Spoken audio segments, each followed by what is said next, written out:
another glorious day, my tea sippers, and you know what time it is. I hope you have all of your crumpets together because it's time to dish tea. And you're dishing tea, darlings, with Big Meat.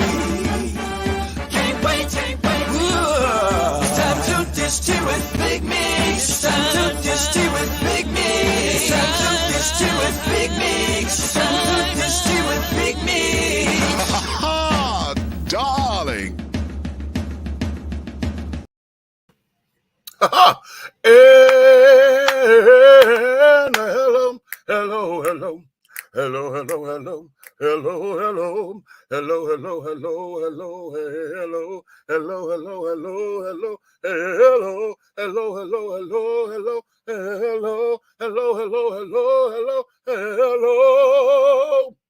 hello.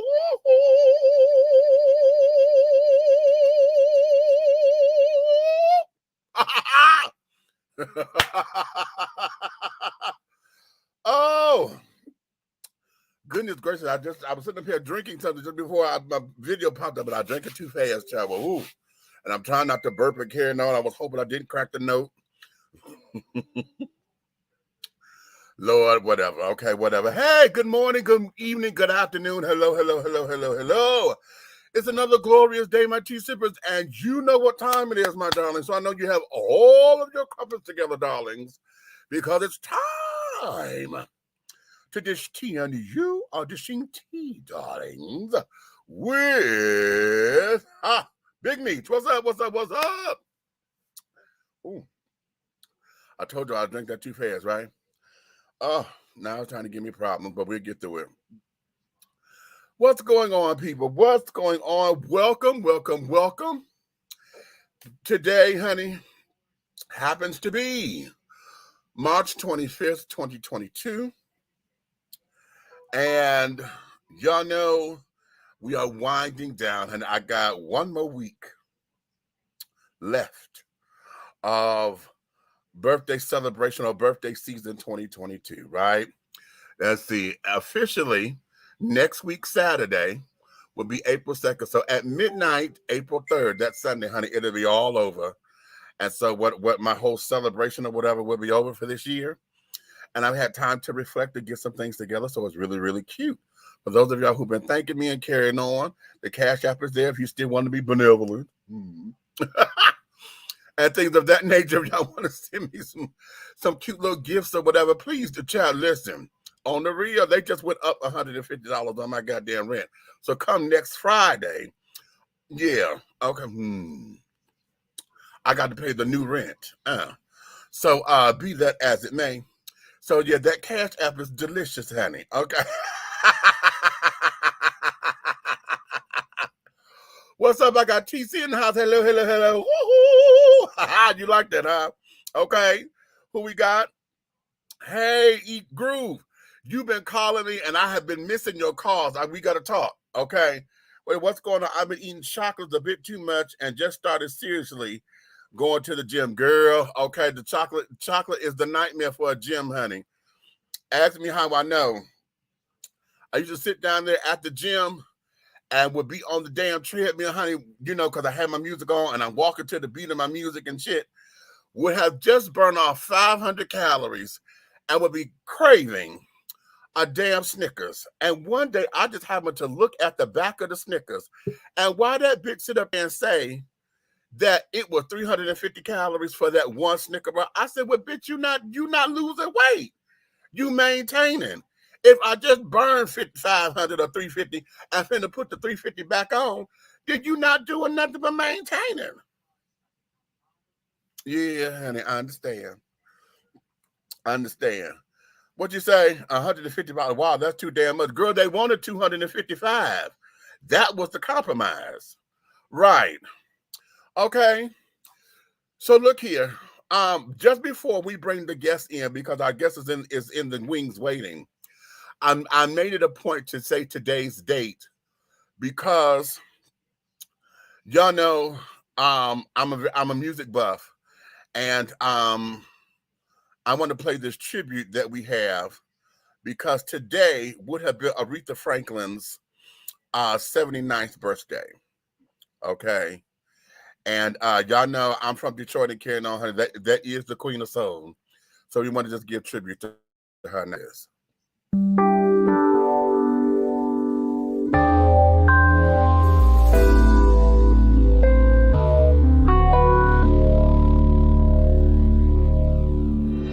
Happy birthday to you.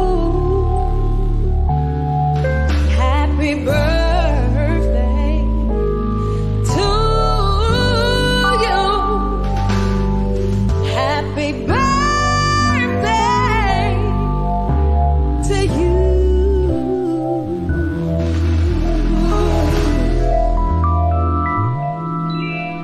Happy birthday to you.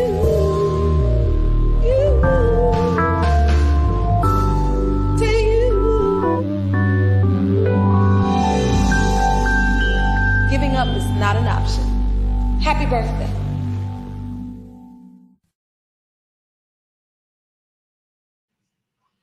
All right. Aretha Louise Franklin. Okay. Oh, she left up out of here, baby, in 2018, and it still feels so surreal, you know. But yeah, just a happy birthday to her. So, to all of my divas, honey, Stephanie Mills' birthday was on the 22nd. That was this past Tuesday. I got a video I'm gonna play of hers, because y'all know that's my sister. I didn't make one for Shaka because I didn't have time, but Shaka's birthday was Wednesday, the 23rd. Okay. And then today is Aretha's. Tomorrow is Diana's. Okay. Ross, bitch. Okay. The bougie auntie.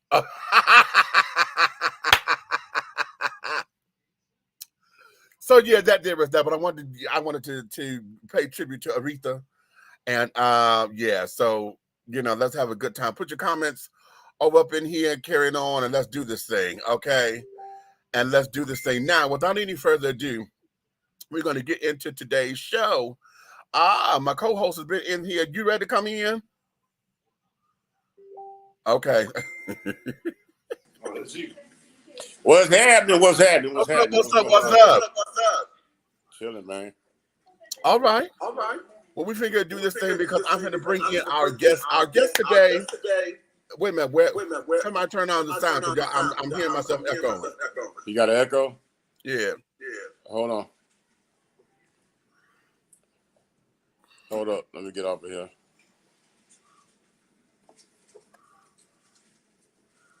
All right. The princess said, Aretha, you are missed forever and a day. We good. Yeah, that's good. Okay. What'd you say? Mariah Carey's B-Day is Sunday. Oh, she's the 27th? I didn't know that. Mariah Carey birthday Sunday. Carey the 27th of March. Oh, okay. So, okay. The other bougie bitch. That's your bougie cousin, honey. Okay. Yo, stop it, man. She is. Okay. Love her dearly, but she is. Okay. So listen, what we have here, we have a young man that's going to come up in here.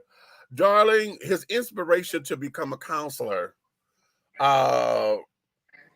happened after watching an Oprah Winfrey show and listening to a dad on there saying, wow, dads have dreams too.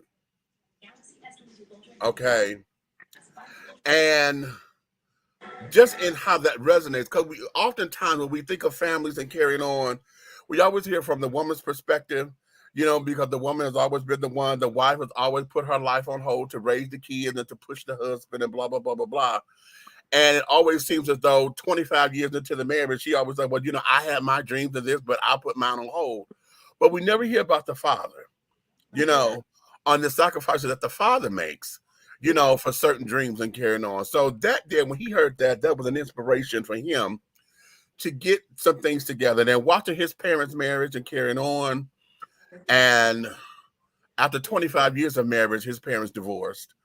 And so now on a crusade of wanting to see what he can do to help families stay together, or if it was time to split amicably, to see what he could do to fill in the gap so that children wouldn't feel the burden of taking that on And you know how we as kids do, thinking that it's our fault or whatever the case may be. So having said all that in a nutshell, Mr. Matthews, Chris Matthews, honey, has went on and has become a licensed marriage counselor, and he has other licenses and dealing with addictions and dealing with all these other things. So I'm gonna let him come up in here and give his own accolades, because I'm going from memory. I didn't want to read the bio. You see that, don't you, Chris? I'm going from memory. So let me let me bring him on up in here. This here is Mr. Chris Matthews. What's up, darling? How you doing? It's all moving and grooving. Thank you for coming on up in here. And let me give a special shout out to Angelo Ellaby and Double Exposure Media Relations for this interview. For without Angelo and Double Exposure, this would not be possible. Okay. When he sent me your information, I was like, oh, okay, well, wait a minute, hold on. Because I wanted to make sure that I fit you in, because what I didn't want to do is get you up in here and it became a therapy session. You know what I'm saying? Yeah. But what I wanted to make sure that we do is that we have some fun with you. Okay. Yeah, please, I'm looking forward to it. What I want to implore people to understand is that it's just like with everything else. Counseling is a part of mental health. Mm-hmm. Okay. And one of the things that we, particularly us as Black folks, we run to the pastor. Mm-hmm. Number one, because it's free. We run to pastor and carry it on. And, we'll do marriage counseling and stuff there, but then get mad because the church know your business. Mm-hmm. You know what I'm saying? But y'all, okay, they're hollering over here. Okay. But what we forget about is that there are licensed professionals out here that will stand in the gap, because they don't have a dog in the race. Mm-hmm. So let's start here with you. First, let's start with you introducing yourself to the audience, and then we'll get into your business and the art of counseling. Okay. Yeah. So once again, Big Meech, thanks for having me on the show. It's a pleasure to be here, and I appreciate you introducing me with the bio, because my story does start with becoming a young father and being able to see my parents divorce. I knew I wanted a family. I didn't just want to have, the kids and all the things that come with that. I wanted an actual, family with a wife. And a lot of my friends were getting pregnant and having kids, and impregnating women and having kids. And I said to myself, you know what? Beyond just having a kid and being a dad, what does that family unit look like? Mm-hmm. And this happened early on in school. I was actually undergrad in college. I wasn't doing well at the time. I was actually contemplating dropping out of college. And I went to my university's counseling center, and I didn't see any counselors in there that looked like me. So after my wife and I got our stuff together, graduated, I went back to school, got a master's in marriage and family therapy with the intentions of working with fathers, working with young families, working with couples to help create that bridge that you talk about and stand in that gap where I can have the training, but also the personal experience and just the rapport to build with people and show individuals that the counselor doesn't have to look like that rigid individual that is judging. It can just be someone that looks like you. Dig it. You're going to see me solo you, so that, because I just thought about this today. I'm a solo you so that it'll be easier to pick you out in case you want to go back and make sound bites and carry it on. Okay. Hey, yeah, thank you. Now that there is a huge dynamic as far as, number one, not seeing anybody in there look like you. And I remember those school days when you walked into the guidance counselors or financial aid counselors or this, that, and other. Everybody up in there, honey, trying to tell you how to do your money, but Black folks. Okay. Right. Everybody up in there trying to get you to put your name on the dotted line, honey, but Black folks, and all these interest rates are carrying on.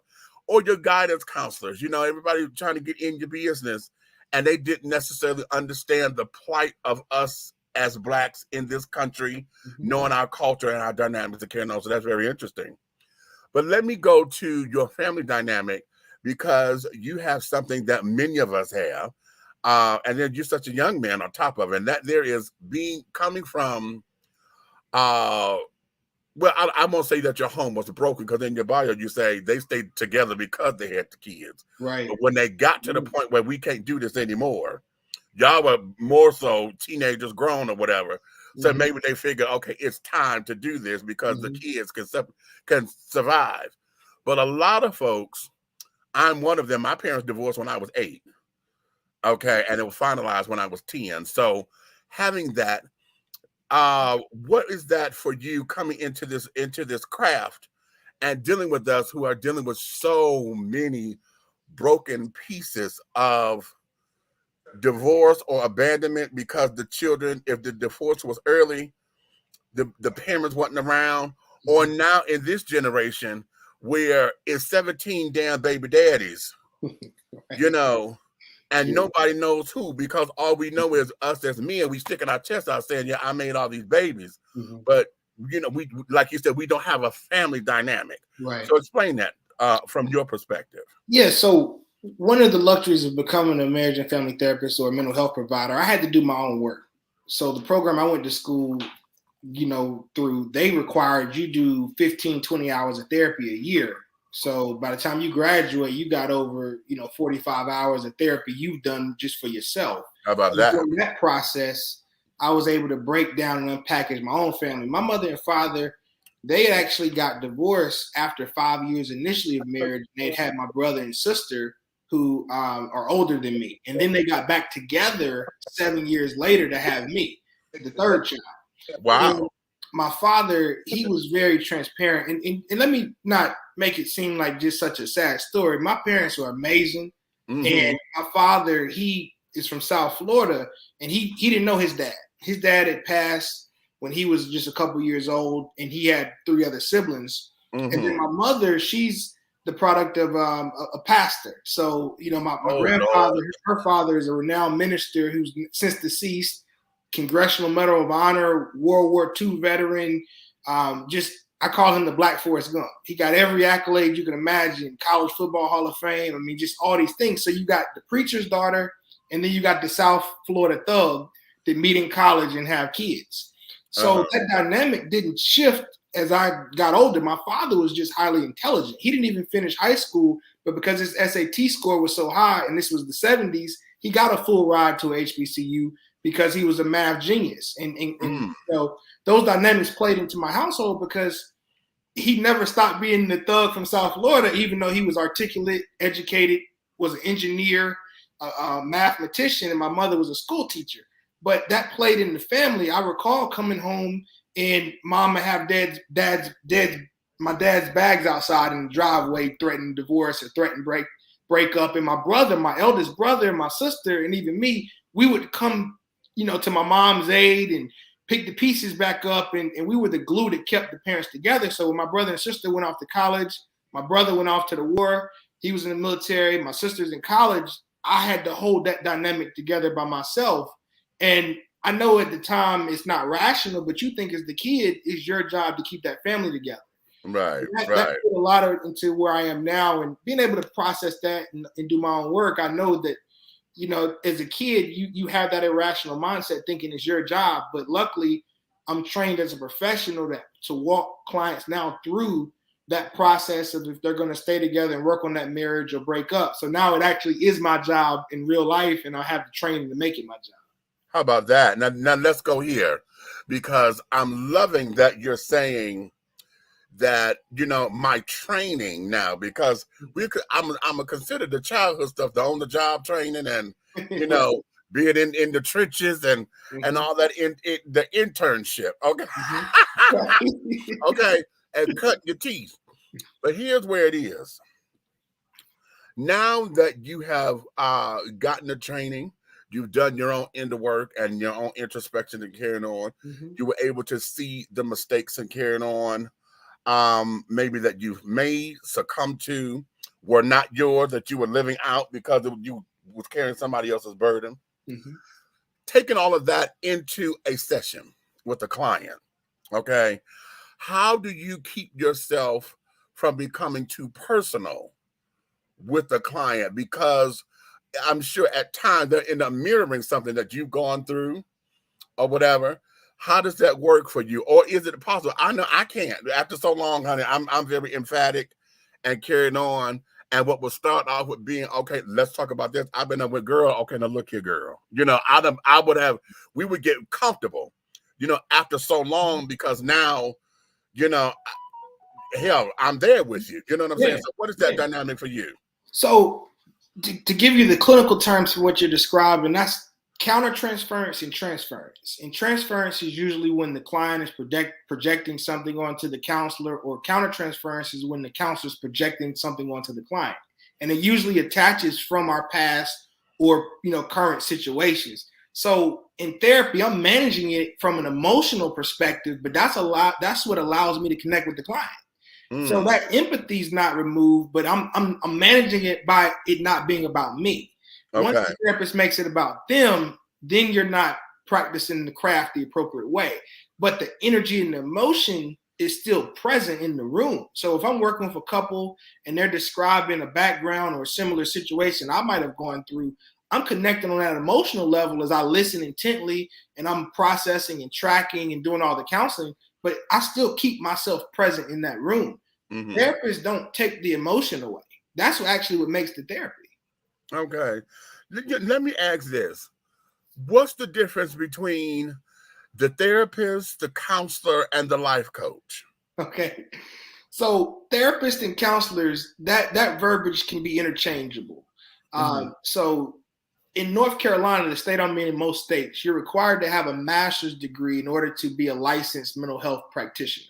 And you have different types. Licensed marriage and family therapists, we're trained to work with 2 or more people. We're the only licensed credential that's required to have at least 1,000 hours of systemic delivery of care, meaning 2 or more people before we get that license. So your social worker, your clinical mental health counselor, even your psychologist for that matter, none of those people are required to have couples counseling experience. So that's the main difference around my credential. I wanted to be a specialist. I didn't want to work with everybody.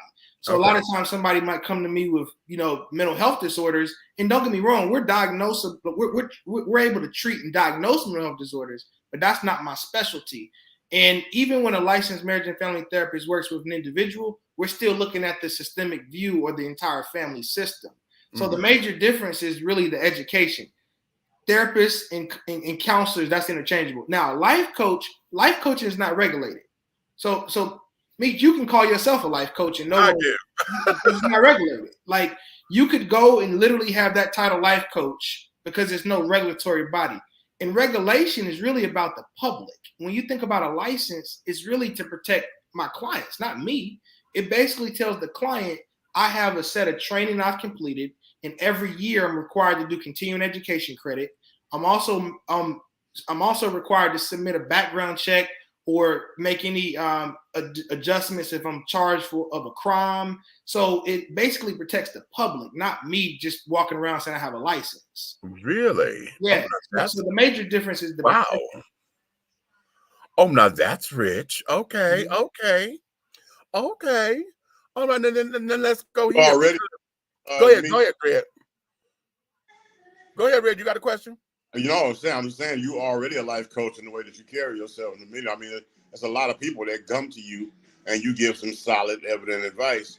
You know what I'm saying? The liability doesn't hold the same. Like you said, I already knew that question right there. I knew the difference between the 3 immediately. Oh, yeah, but the whole thing now, what I'm learning is the technical aspect of it. Which is the next question that I'm going through, because I knew the differences. Because like you said, well, you might call yourself, well, I do, because I consider myself to be a student of Jan Levan Zant, honey. You know. However, here's where this is. As you said about the continuing education piece that I had to continue, what has changed over the years since you've gotten into this, as far as practices and formats or styles, or whatever this is? What has changed progressively over the years since you've been in the business? So when you just look at the field in general, there was a shift where you have these traditional methods of doing therapy, and now you have these postmodern approaches where, when you think of traditional therapists, didn't see the family as the unit; they just saw the problem person.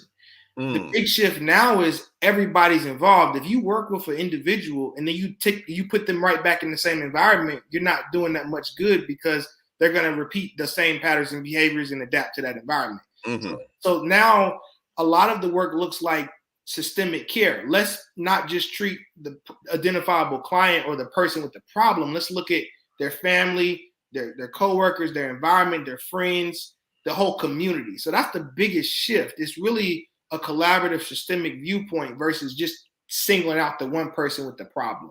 And I see that too, like when I work with couples and there might be an issue with an in-law or a parent, I'm soliciting to bring that parent in session. Once we get you guys together or get the couple right, let's bring that mom in. Let's bring that dad in. Let's bring the kids in. If you're in a blended family, let's bring the stepchildren in. Let's bring everybody together collectively, because that's really going to create the change, not necessarily just working with the people and then putting them back in the same environment. Dig that. Okay, then let's go here. Well, I don't know. I've never heard of counseling being covered by insurance. If it is cute, but acute, but I'm sure if it is, there's only a certain amount of courses. I mean, sessions. Percentages. Okay. If it's not, what is on the horizon? You know, I'm sure that those of y'all who work in the field of stuff are looking to, like, listen, we got to get paid some kind of way. Right. You know what I'm saying? Yeah, I'm so glad you brought this topic up, because I educate a lot of my clients, especially Black folk, to call. In order to use your insurance for counseling, you have to be diagnosed. In other words, the therapist is using a diagnostic code. Now, what could be some of the disadvantages of that? One, sometimes the client may not even know they're diagnosed with something. So you try to go get health insurance, life insurance, a job, and then someone calls you and says, hey, did you know you were diagnosed with bipolar disorder? I mean, they can make up a disorder to bill. So be mindful that if you use your insurance, have a conversation with that therapist. Be very blunt. Hey, what are you diagnosing me as? Because without a diagnostic code, the therapist isn't getting paid. So a lot of the clients I work with, they don't want their business to be documented. So they don't bill their insurance through me, and I don't take insurance. For the clinician, you're under contract with that insurance company, which means you can only get paid whatever that insurance company tells you they're going to pay you. Wow. So I don't want to be in a position where my skill set's evolving, but my price for service is the same. And it's worse. You know what, Chris? I know it's worse on people that do that, because Medicare, Medicaid will undercut you something serious. Exactly. Yeah, I did. You can't not take it if you're in contract with them. Yeah, but I was a certified medical biller and coder, and I used to actually bill for a psychiatrist. You know, so I had 7. So they all, and I know what you're saying, like somebody manic depression, and you know what I'm saying, somebody bipolar, schizophrenic, and I'm looking at these people like, I don't see those. But at the same time, I just did my job. You know what I'm saying? Yeah, you just billing. And the client might not even know that they were called that. Right. But yeah, the client just wants to get free services or reduced rate services. But the insurance companies aren't paying out as much as they used to. There's so many different types of changes with the legislation that I'm just thankful to develop a clientele of people that just have the resources. And you can use your health savings account too. Yeah. So a lot of my clients will use the health savings account. Therapy is an investment. It's an investment. And, I think that we sometimes think that it's an entitled right. Unfortunately, in our country, medical services in general aren't entitled. I mean, that's why we always are talking about medical reform in our country, because people can't afford services. People don't understand how crazy that is, because I've seen the nightmares of people getting stuff kicked back from the insurance, and they're responsible for the billing because they're not paying attention to what they're signing. Yeah, you make a good point. Imagine doing a therapy session with a client, and then you submit the billing, but they'd already billed, that insurance is already billed for something else, so you don't get paid. So you've delivered services, and you have to run the risk of not getting paid or getting audited, and then the money be taken back from you. And if you're doing Medicaid, Medicare, and things of that nature. Yeah. So I personally, from day one, I've never got to the billing game because I don't want to deliver a service, get the money taken or not be paid out, and then I have to go home and tell my wife that I went to work for free that day. Yeah, I stopped building around when ICD-9. That's when that was my last certification. ICD-9, I was done. I was like, this is crazy. I moved on. I was just like, that's crazy. Wow. Okay, now let's get into some of the meat and potatoes of this because I was just having, like I told you before coming on the air, I was on somebody else's show. Yeah. Tia. I'm with Tia. Greg. Okay. And the subject over there was about cheating. Why do men cheat or why do people cheat and this, that, and the other? And I'm going to funnel it this way over here on it as a couples therapy kind of thing, because my response was most folks cheat because it's very subjective. Cheating is subjective, okay? And oftentimes, honesty is one of the main reasons why folks go out and cheat, because you're not honest enough to say, I'm not getting what I need here. Or the other way around, I'm not the one to give it to you because this ain't my thing. Okay. And carrying on. When it comes down to dealing with folks, because I'm not, I don't want to generalize this. I'm gonna phrase it like this: with those who are coming in and sex is the root, okay, problem. How is it that you navigate through those particular waters? Because often when we're dealing with either sexual appetite is different, one has a higher sex drive than the other, or we got the church component, I'm a good girl, a good boy. I don't know, missionary is all I know, child. That we supposed to, God gonna look at all this, and carry it on. What is that? How do we navigate around those things when sex is the key? And the footnote to that is when sex is the addiction and has not been identified. So as a disclaimer, you're exactly right when you bring up cheating. That's probably going to be 3 out of every 4 cases I deal with in couples counseling. So a lot of the work I do is with cheating and infidelity. And more oftentimes than not, sex is a part of a major package of issues. It's not usually just the primary issue. Right. Now, in the addiction situations, yes, it can be the primary issue. But what I find is that what you said earlier, the line, starting with yourself.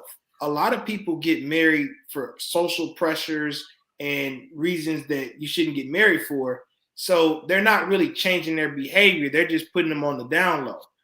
So a lot of times when I have a client come in, and let's say, for example, the male or the female is cheating, it's usually they weren't satisfied in the marriage and they didn't know how to tell their partner they weren't satisfied. So the first step is to look at 3 things. Do you want to work on this marriage and dissolve any external relationships? Do you want to break up with your partner and just do whatever you're going to do and do it amicably where you have a split and it not be messy? Or you're ambivalent and you don't know what you want? That's usually kind of like the path that I take initially in that first session to figure out which way we're going to go. Because therapy is a structural conversation, meaning you got to have goals and plans. You're paying somebody money to sit down and talk to them. They need to be producing or helping you produce an outcome. So my goal is to figure out which direction the clients want to go. If a client wants to go into therapy and say, hey, I want to go down that long journey of rebuilding the house, because infidelity is a trauma. When you cheat on somebody, you don't have that little Men in Black device to erase their memory. They're going to remember that trauma. So that's part of the relationship now. That's part of your narrative. That's right. Couples not only heal, but rebuild is really the process, because you're having to now start over. And I use the analogy of a house fire. You can go back into that old house that was burned down and take certain components and take to the new house. That looks like if you both were working, if you both are great parents. So we don't want to abandon everything that you had. And those are usually the strengths that are used to build that new marriage up. A lot of couples, if they don't have any assets, whether it be joint assets, whether it be money, children, etc., they're usually not gonna make it. There's nothing really bonding them together. So it's really some of the toughest work, but the most rewarding work to see people retransform into new individuals, literally when they've learned to forgive. And that's a deep connection to be able to live with somebody that's hurt you like that, and then to humble yourself and figure out, like you said earlier, it might be associated with sex or other things that weren't getting met in that marriage, and to open yourself up and then give those things to your partner after they've hurt you. That's power.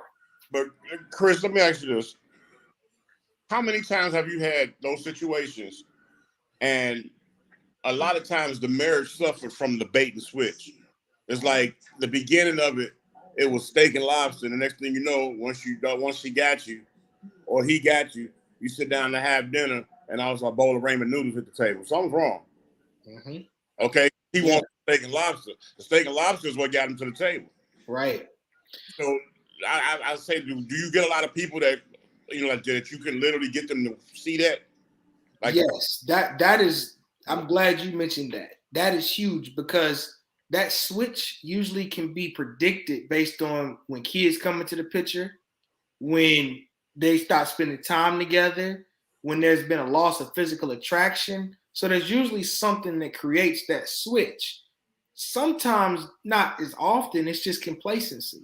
So that switch has to be communicated. And I even think about in my own marriage, I don't let a lot of time go by if I start to see that switch creeping up. If I'm working in the office too much, or my wife and I aren't connecting like we need to, you got to jump on that thing early, because if you allow it to create an environment for infidelity, and I write about this in my book and in my workbooks, infidelity has to be produced through an environment. There are different things that environment takes place in that environment. And if you think about like a petri dish, if it grows bacteria, the petri dish is designed to promote the growth of bacteria. So you got to keep your relationship sterile to prevent that growth of bacteria.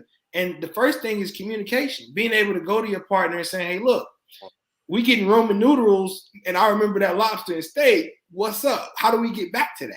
Right. And a lot of partners will turn to therapy to learn how to manage that relationship, so they don't go into that environment where infidelity can be created. Because that's where infidelity grows from that. It does. Right. You look up and they like, oh, okay, well, I bought this public store and they don't have what I want on the shelf anymore, so I need to go to Kroger. You know what I'm saying? Hello. Right. But you gotta be able to go to customer service and say, hey, look, I need you to make a special order. That. Ah, wait. We need this back on the shelf. Wait. That way. I'm with you, dog. Wait. Damn it. God damn it, that was real right there. He said, wait a minute, but you got to be able to go to customer service, honey. Yeah. That's what's up. Yes. Yeah. Oh, that you just did that for me. Oh, that just woke it up. Okay. Let's do this, because I went to the sex thing first. But let's go when it's not sex and it's emotional. It's an emotional or emotional connection that's been outside of the relationship, and jealousy started to creep in, because I know, oh God, okay, hear me telling my business.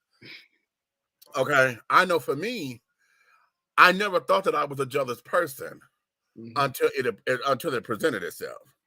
Okay, and there were moments where I got into my own inadequacies and carried on, because I didn't make the same kind of money that this child was making, and because this child could go fly up to New York and carry on and this and another, it became an issue for me, And I'm like, okay, well, wait a minute, honey, because I can't, I want to say we would sit up there singing Betty Wright, honey. I was earning my man while I was learning my man, honey. Right. But but a bitch was like, I bust the windows out your car. Okay. Those emotions are strong. And you make a good point. So a lot of the infidelity starts, and I'm going to use one word, Facebook. Facebook and Instagram. Facebook and Instagram. There's no reason you need to look at your high school or your college sweetheart or the person you had a crush on. You don't need to look at them. You don't need to be sending pictures to that person. You don't need to be liking and hearting different messages. You don't need to be doing none of that. That's big. That's where a lot of the emotional infidelity starts. The second one, your coworker.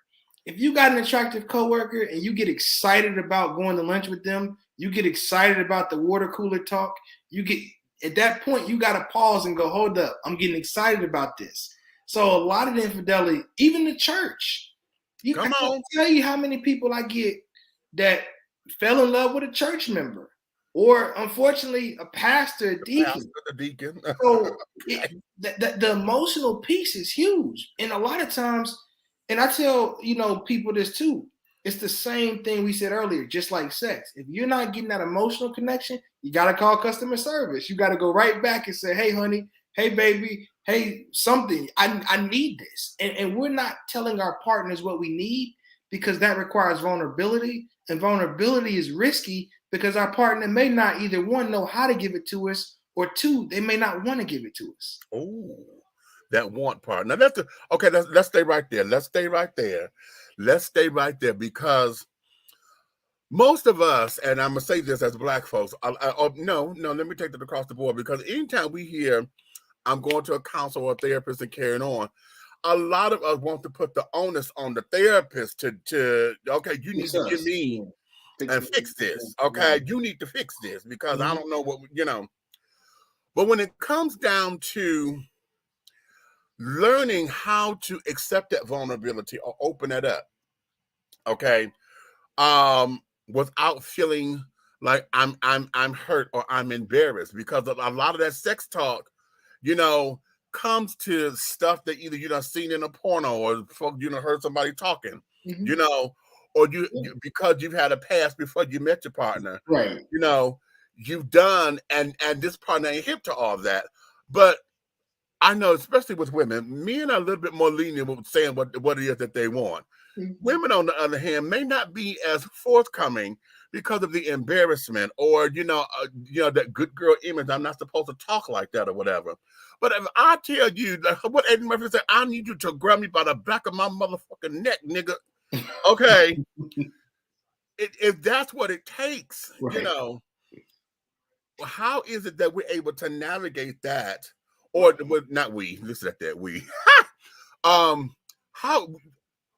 What are some methods and things that you would encourage folks to be able to let the wall down, to be like, okay, this is why you're here. We got to get you to this point so that you can move forward. Definitely. So the first thing is early and often. We sometimes will allow it to build up. So if I'm working with a couple, I'm immediately getting them, in the position to be comfortable enough to talk about sex. And the therapy room is a practice chamber. So in the therapy room, it's a safer space. You got the clinician there. My goal is to duplicate that room outside in the actual couple's household, the car, phone, etc. So that practice is good. And the partner who's more comfortable, they have to also understand a lot of this aligns with security. It's hard I'm using your example, it's hard for that woman to talk about sex when she don't trust that you're going to be there to help out with the kids, or you're not keeping your job, or you're not coming and helping out with day-to-day chores and activities. So a lot of that is, do I feel secure enough to give my body to you in those ways that you desire? That's part of the foreplay that men don't understand. Yes. We'll talk about that in a minute. I tell people, they ask me how I turn my wife on. I tell my wife I'm gonna make her breakfast. Ooh, I'm gonna pick up all three kids from school. I'm just gonna say that. I'm gonna pick up the kids. Right. I got those 4 clothes. I got those 4 loads of laundry done. Right. Right. The yard got cut. That's the turn on. Okay. Yeah. That's the baby face concept. Right. Okay. As soon as I get home from work. As soon as I get right. Yeah, handle your business in the other areas, and then the bedroom can follow. So, okay. But though, you know what, Meech? I'm telling y'all, that's really has become apparent to me that I like Raymond. We washing dishes to get some loving. The professionals, the counselors, everything. Okay, and therapists, they're a tool, right? And I mean, anybody knows that anytime you have some type of project, every project needs a tool. But guess what? You have the project, you have the tool. You still got to put in the work. Hello, and read the instructions, honey. I like the instructions part. Okay. And you know, I was on another interview yesterday. They talked about that word work, Yeah. and you know, I think sometimes people hear that word work and they get kind of threatened by it, like, man, work. But I think of it as something that should be fun. I enjoy doing things for my partner because I tell people, men, we want to fix stuff and then we want to be told how good it was. Like we like to fix things and we want to be validated for it. You need Right. the ego stroke, honey. Yeah, the ego stroke. So for me, my partner telling me what she needs and I can take care of it, and then I get my ego stroke, and then other things stroke with my ego. How about that? Hello. I'm down. Right. You know, Right. Oh, when everybody's we winning. Everybody's See? struggling, we win it. Right. Yeah. Okay. Now let's do this because I want the whole idea of uncovering the vulnerability is one thing, but let's flip that coin, because there are oftentimes where you got the nagger, you know, the clinger, that every time we turn around, it's a damn problem. You know, it's something, you know, because of insecurities or because of abandonment issues. And now Anna got so attached, you know, and so this to where, hell, I'm basically, I call it the Elmira syndrome. You know, how Elmira on the Looney Tunes, I want to hug your kid, you squeeze your butt. Yeah. You know, when it comes to that, because you know, you have one extreme to where, okay, I don't know how to talk about it. But then you got the other extreme that where every 2 seconds you're saying something, and could you give me a chance to do? I haven't even to exhale from the last thing you said. Now now it's something else. You know, how do we make that balance? Where's the balance? I call that suffering from flea and tick. Not flea and tick. Shut. You know what? Yes. When your marriage is suffering from flea and tick, that's because there's always something attaching to you constantly 24/7 clean. And sometimes it can be itching and irritable. That's I like that analogy because the first thing we got to look at is, what is marriage for? Marriage is designed to make both of us better. It's an enhancement. Right. It's not designed to be everything. And a lot of couples who end up divorcing or breaking up or having issues, they lose themselves. So if you are taking time away from your partner when it comes to them having their own identity, you're going to actually lose the person that you originally got attracted to or fell in love with. So you got to keep space. And in therapy, we call it, in the therapeutic concept, it's called differentiation of self. And, you know, it's a Bohemian concept where you got to ensure that the person still has their own actualization of who they are. And then you combine that. So a lot of times you'll hear people say marriage is 50-50. It's 100 and 100. You're bringing all of yourself into the relationship. And guess what? Some of those pieces of yourself may not be shared with your partner. My wife, she wakes up every morning and runs 4 miles on the treadmill. I don't share that piece with her, right? I go mountain biking. She don't share that piece of my life. So being comfortable and secure with who you are and allowing that relationship to be an enhancement where you're putting two separate people together to create a third entity, which is the relationship. And that's something I help a lot of couples do. And I also refer them to individual therapy to do that work. A lot of the couples that are in therapy and they're doing individual therapy simultaneously is really good because they're learning how to still be themselves. And marriage can enmesh you after a while. It's not healthy to lose who you are just because you're in a relationship. You need to stay who you are and keep that part of yourself living and thriving. Well, Chris, where are you located at? I'm out of Charlotte, North Carolina. You out of Charlotte? Okay. All right. That's only 3 hours. I mean, I don't know if me showed you a little bit about us. We also have launched off into an outreach ministry. And, you know what I'm saying? And we like to come alongside people like you and in order to minister help to people that we know see it, you know, that needs it. Definitely. Yeah. So if, you know what I'm saying, I'm gonna make sure I get all the information because if it's a big word, we may, you know what I'm saying, get people in your area that don't know you're there. Right. Exactly. So if they reach out to our ministry, you know what I'm saying, virtually, we'll be able to connect them with you, you know. So exactly. So on that same point, I'm actually an American Association of Marriage and Family Therapists supervisor. So in short, I actually manage intern therapists that provide reduced rate therapy. Okay. So, that's something too that I got really connected to, not only delivering therapy myself, but empowering other persons of color to enter the field. My goal is to have as many Black and brown individuals as we can in this field doing the therapy, because as I said in my bio, I didn't see people like me when I went to a therapy counseling office for the first time. And, I the last time I checked, I'm the only African-American male who's an American Association of Marriage and Family Therapist supervisor in a 100-mile radius of Charlotte. So, my goal is to empower other therapists. Wow. Yeah. And I feel you on that, because the first time I've had relationship issues in my life and therapy was the go-to, I felt more like I was not being consistent. I felt more like I was being reprimanded, because it was, Caucasian gentlemen, and it was like I was being browbeaten versus a level playing field. It was like, well, what do you think about yourself there? And what do you think about this? And how do you think that made her feel? And I'm looking like, yo, bro, I thought this was about the both of us, Yeah, right. But then again, I was dealing with a woman of major ignorance at the time, because I know everything's supposed to stay in that box where we're at. Right. We couldn't make it to the elevator before I was getting beat down verbally. Yeah, and that's unfortunately a very common theme where I'll get, the majority of people who reach out for my services, it's usually female partner, unless it's a same-sex partner relationship. I've counseled same-sex couples, and the thing is same-sex couples, heterosexual couples, relationships are going to have the same issues and needs anyway, so that don't really matter. Some people ask me, like, is it different with same-sex couples? No, it's the same needs. Like, it ain't the women cut each other out, honey. If you close your eyes, honey, it's the same needs. But without not to digress, but to speak more on what you were describing, the therapist, and I like how Meech was talking about how the therapist is not supposed to have a dog in the fight. The therapist is supposed to be about making sure that relationship at the end of the day has a safe outcome, and you do your job to help the clients figure out what it is they want. You don't impose that want. And I'll have couples come in, and one partner may have been cheated on or dogged out, and that's not really my job to determine if they're going to stay together or not. It's for them to use the process to make that decision. And a lot of therapists are not really using the training. They're more like they're life coaches.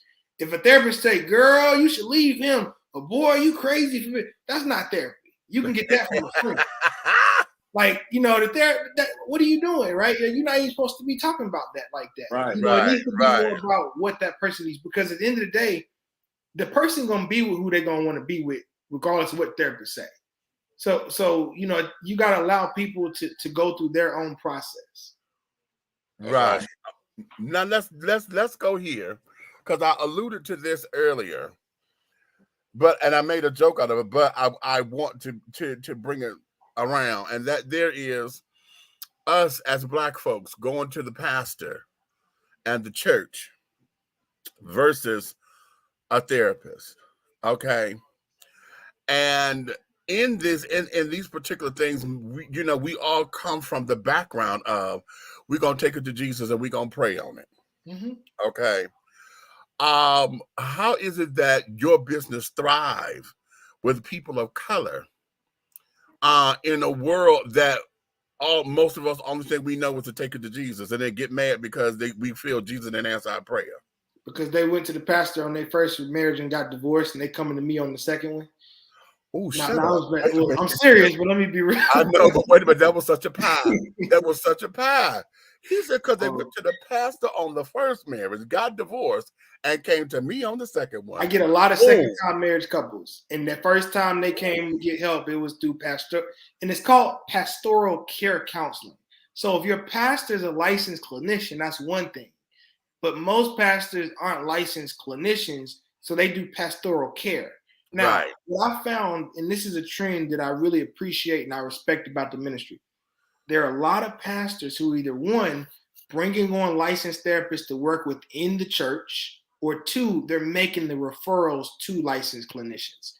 My own pastor, for that matter, he will make a referral to a marriage counselor prior to marriage, and he'll pay for the session a year after he conducts a marriage. So you have a lot of pastors out there that are getting on board. They understand the value of mental health. They understand the value of being with counselors. So the pastors are making referrals. For those that are not making the referrals, that's something you'll see. And I believe it's up to you guys hosting people like myself doing these interviews, because people don't know what they don't know. So the more we do the awareness, the education, I like to bring up the fact that when you look at social public figures, Barack Obama and Michelle Obama mentioned they went to couples counseling. They went to couples counseling. Yeah, they sure did. Beyonce and Jay-Z mentioned they went to couples counseling. So that really changed the game when you hear prominent figures that people idolize saying, you know what, we found somebody that we had to go, we had to find somebody to go to as well. And that's really helped out, where I'm getting a lot of people, and I'm getting a lot of young couples. I'm getting a lot of young couples, a lot of millennials that are saying, you know what, I don't want to end up like my divorced parents. I don't want to be like that. I want to get some help. So, I mean, this is the best time, I think, ever to be a clinician, especially a person of color. My phone's always ringing for people wanting to get services. And that's why I want to empower other men, other women of color to come into the field, especially men. I actually host 2 scholarships, and one is predominantly for African-American men that want to be couples counselors. And I host that through the school I graduated from. So it's a mentorship program as well. And I have 3 men that have already funneled through. It's been open for 2 years, and I've got 3 men that have graduated with their marriage and family therapist degrees, licensed men, and I want to continue to build that. Oh, that's wonderful. Oh, That's awesome. I like that. Think about. Give me something to think about. Anyway, let me go here, because see, I know you've written 2 books. And give us the titles of both of those books, please. So, Finding Your Relationship Fixed, the 4 Reasons Couples Seek Counseling, and then 6 Tips for Finding Your Relationship Fixed, which is a smaller ebook version. They're both on Amazon. And the goal of the book was to help educate people, our people especially, on what couples counseling looks like. So the book breaks down a particular issue that might lead a couple to counseling, and then it talks about how the counselor will approach that issue. Because a lot of people will call me and say, okay, well, what do you do? What's going to happen when I come into counseling? And the book gives you that breakdown of what the counselor clinically is supposed to do to help you with that issue. So in turn, you're learning how to become your own couples counselor as well. I don't advise the book be a replacement for couples counseling, but it's a really good resource to get you into a counselor's office and then know how to regulate that process. Because if you've never done counseling before, how you know what the counselor is supposed to be doing or not? Exactly. That's the goal of the book, to give you that backstage pass on this is how the counselor is supposed to be treating this issue. Okay, now let's go here, because see, this is the part that fascinates me oftentimes when I watch Iyanla, when I watch Deepak Chopra and all them children. Mm-hmm. And that there are these exercises. Okay. I don't even know if there's a damn book on these exercises. If there is, I got to find it. No, it once was, because when I was in school, when I first went back to get my degree, I was majoring in social work and psychology. Mm-hmm.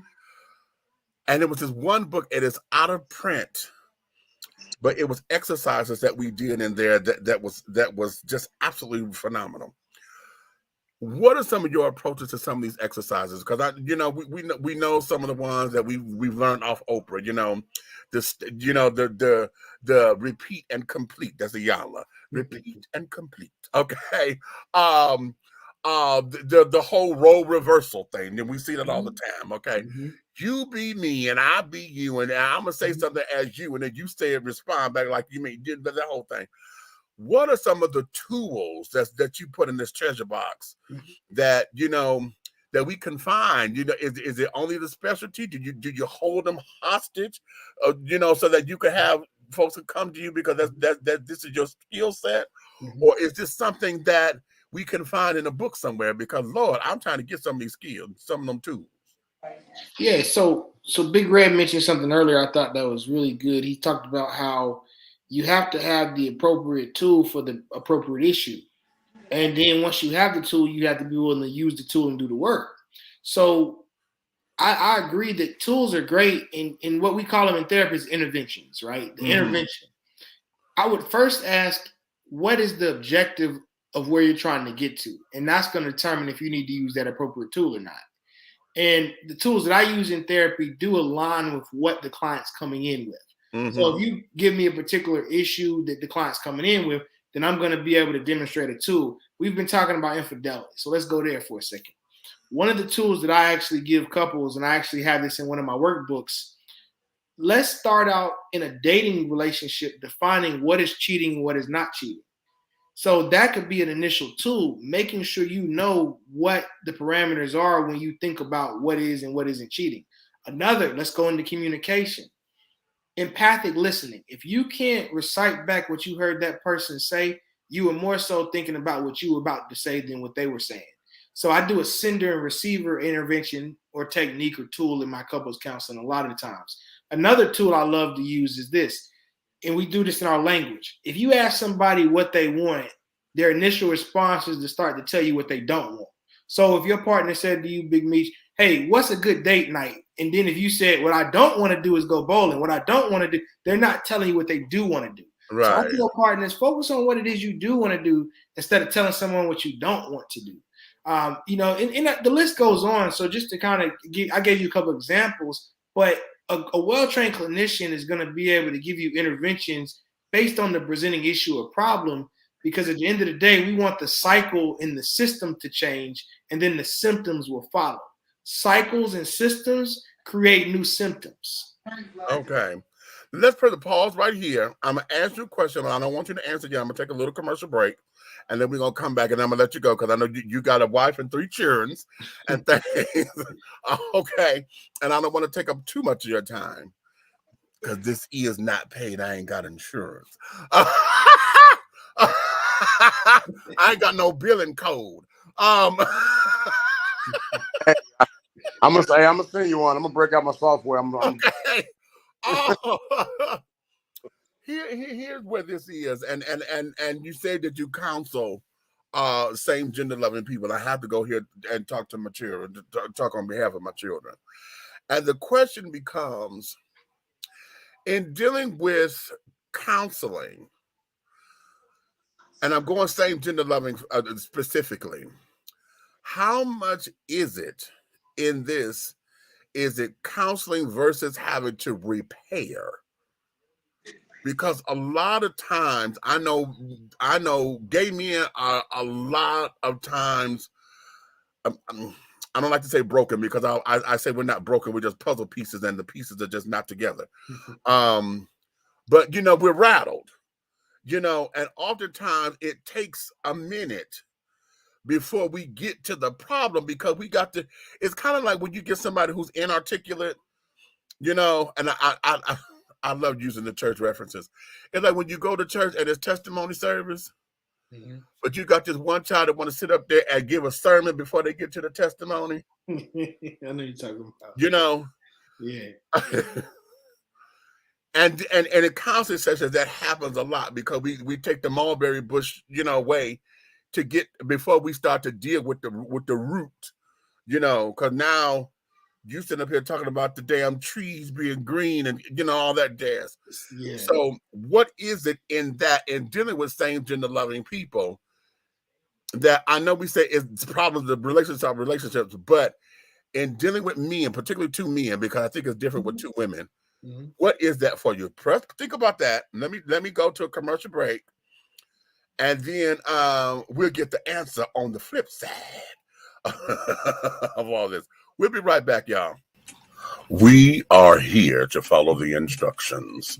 For it is written, what is done unto the least of them has been done unto me. When I was hungry, did you feed me? When I was naked, did you clothe me? When I was in prison, did you write or visit me? When I was thirsty, did you give me something to drink? When I was a stranger, did you welcome me? We're going to help our fellow human. We're going to do all that we can to spread God's divine love throughout this land. In season and out of season, to help God's people will be the reason. Outreach goes beyond the walls of a building. We are Passionate Riders Outreach Ministries.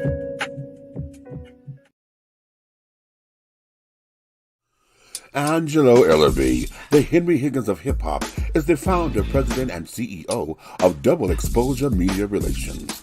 Double Exposure Media Relations is a full-service public relations, marketing, and artist development firm specializing in publicity, photography, artist promotion and artist development, makeup artistry, event production, and EPK development.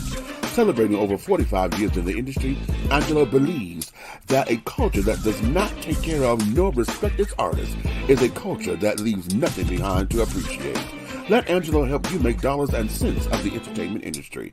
Contact Double Exposure Media Relations at 201-224-6570. That's 201-224-6570. Are you ready to continue the journey with talk show host, internet sensation, and author of Awakenings, Epiphanies Along a Spiritual Journey, Big Meech? He is offering another installment of thought-provoking ideas, principles, and metaphors that will encourage, enlighten, inspire, uplift, and catapult you into a brand new evolution of accepting yourself in your total truth. Revelations, Affirmations, and Confirmations. The new book by Big Meech is infused with conversations of love and inspiration that gets right down to the real nitty-gritty. It will confront the reader with the proverbial mirror in an effort to take a deep, closer look within to find all that one needs to propel forward and make life happen. Get your copy today on Amazon.com or go to www.dishingtea.com. That's www.dishingtea.com. For more information, contact Big Meech at 404-914-5610. Revelations, Affirmations, and Confirmations. This message has been brought to you by Too Deep and Pastor Don Jr., CEO of the Winning Team. Be bold, be unique, be the tea. With a unique body oil fragrance from the Sensuality Fragrance Collection. The Sensuality Collection embodies a unique array of customized original scents created by Big Meech.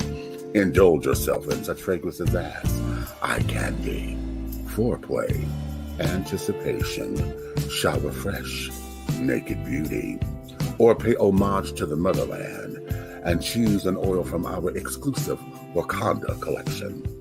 Over 17 different scents that will tantalize your senses. Order yours today. Log on to www.dishingtea.com for more information. Because remember, it's all about the tea. Sensuality, that is.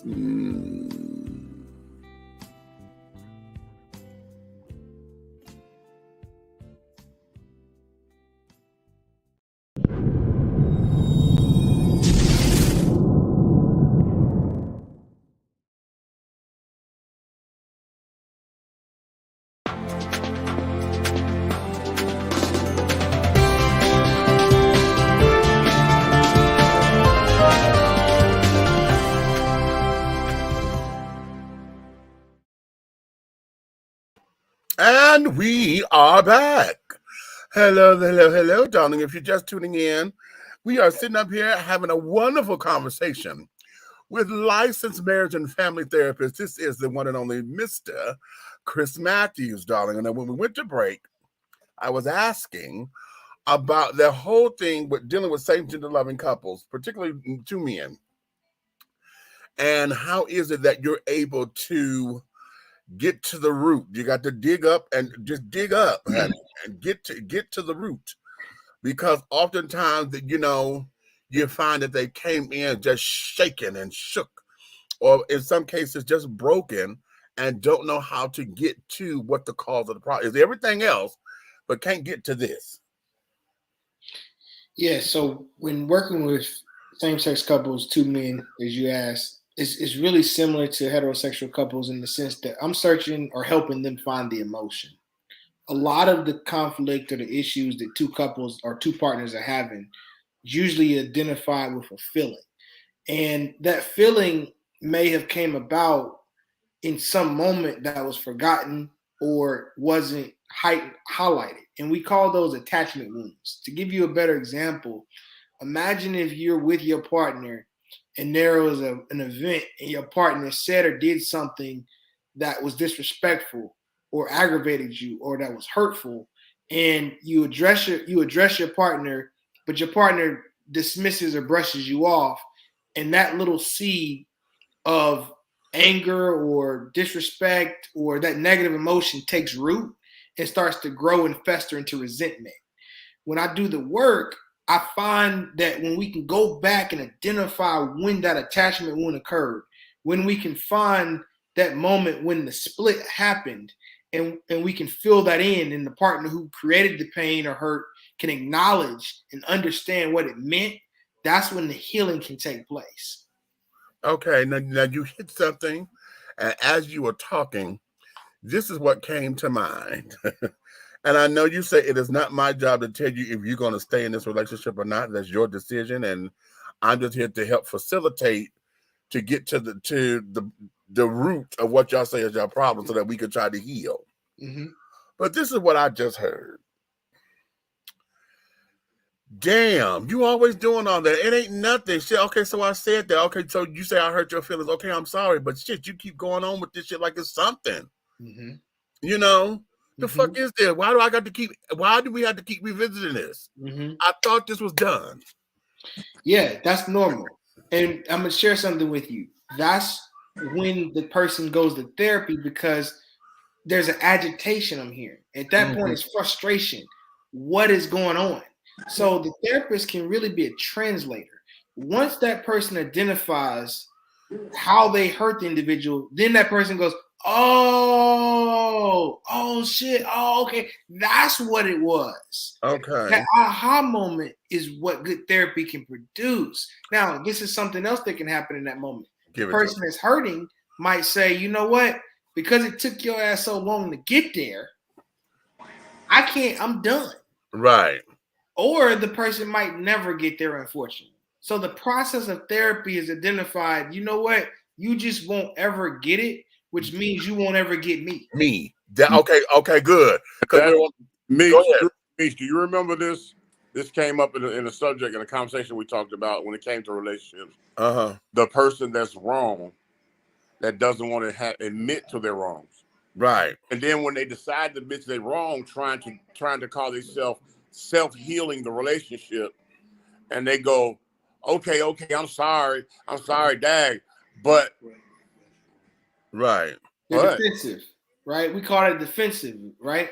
So if you try to explain, justify, deflect, or safeguard yourself, those are 4 types of defensive behaviors. And I talk about this in my book as well, on how defensiveness blocks your ability to empathize with what the person's going through.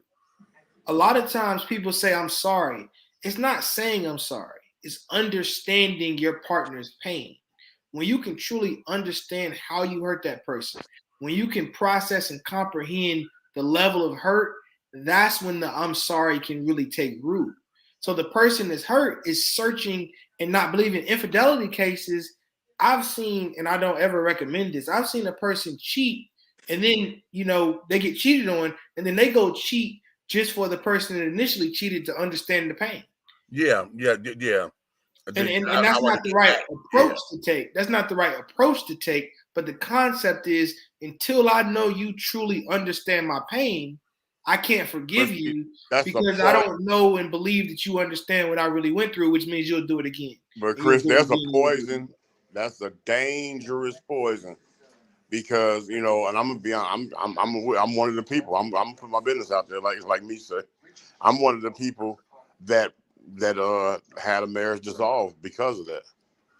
They waited 7 years after after everything was supposed to be going well, 7 years, and they decided to go do what they wanted to do, and that's what their excuse was for 7 years ago. Wow. And my anger wasn't what you did. It's, can I have my 7 years back? No. Right. Oh, yeah. I would have felt better if you'd have went and did it that week or 2 or 3 weeks after we went through it. While we were in it. Okay, right. What can I say to you at that moment? It was false healing. You thought everything was straight. But Yeah. 7 years later, you gonna do it, and then you take it extremely too far, where you affect other people, family, and bring outsiders into your mess. They're lying for you. You're hiding and ducking, and all that mess going on. But you waited 7 years. You got to understand something, that I'm a man of integrity. If you just said, hey, because you didn't even catch me. I told you. You know what I'm saying? So you waited 7 years, and that's what your thing was. Well, 7 years ago, and I'm going, well, I thought we got past that 2 years after I did. You know what I'm saying? No, that person was hurting for 7 years. I like when you said, "Can I get my 7 years back?" Because that means you are now going back and reflecting on all that time and ask yourself if it was real or not. And that's what I'm saying. Here it is. That 7 years that you were faking it. Yeah, the dream husband you were looking for was right in your face, because I got myself together, but you didn't recognize it because you was trying to figure out how to make me hurt. Like, right. And a lot of times I talk about how we as people shed ourselves. And I met my wife young. My wife and I have been together 16 years together, 13 years married. We've shed ourselves multiple times over. We're not the same people. So when you have a growth mindset in a relationship, you got to update your partner. I talk about how every night you put your phone on the charger, or every so often, Apple, Google, they do an update on that phone.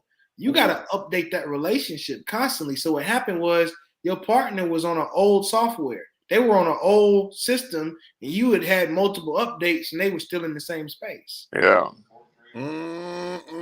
Because and they had the nerve to tell me, like, when I decided, I dated myself after that for a few years, but then when I decided to move on and remarry and do my thing, then they had the audacity to approach me one day and say, "Wow, why I didn't get it like that or have it like that when I was," but you did.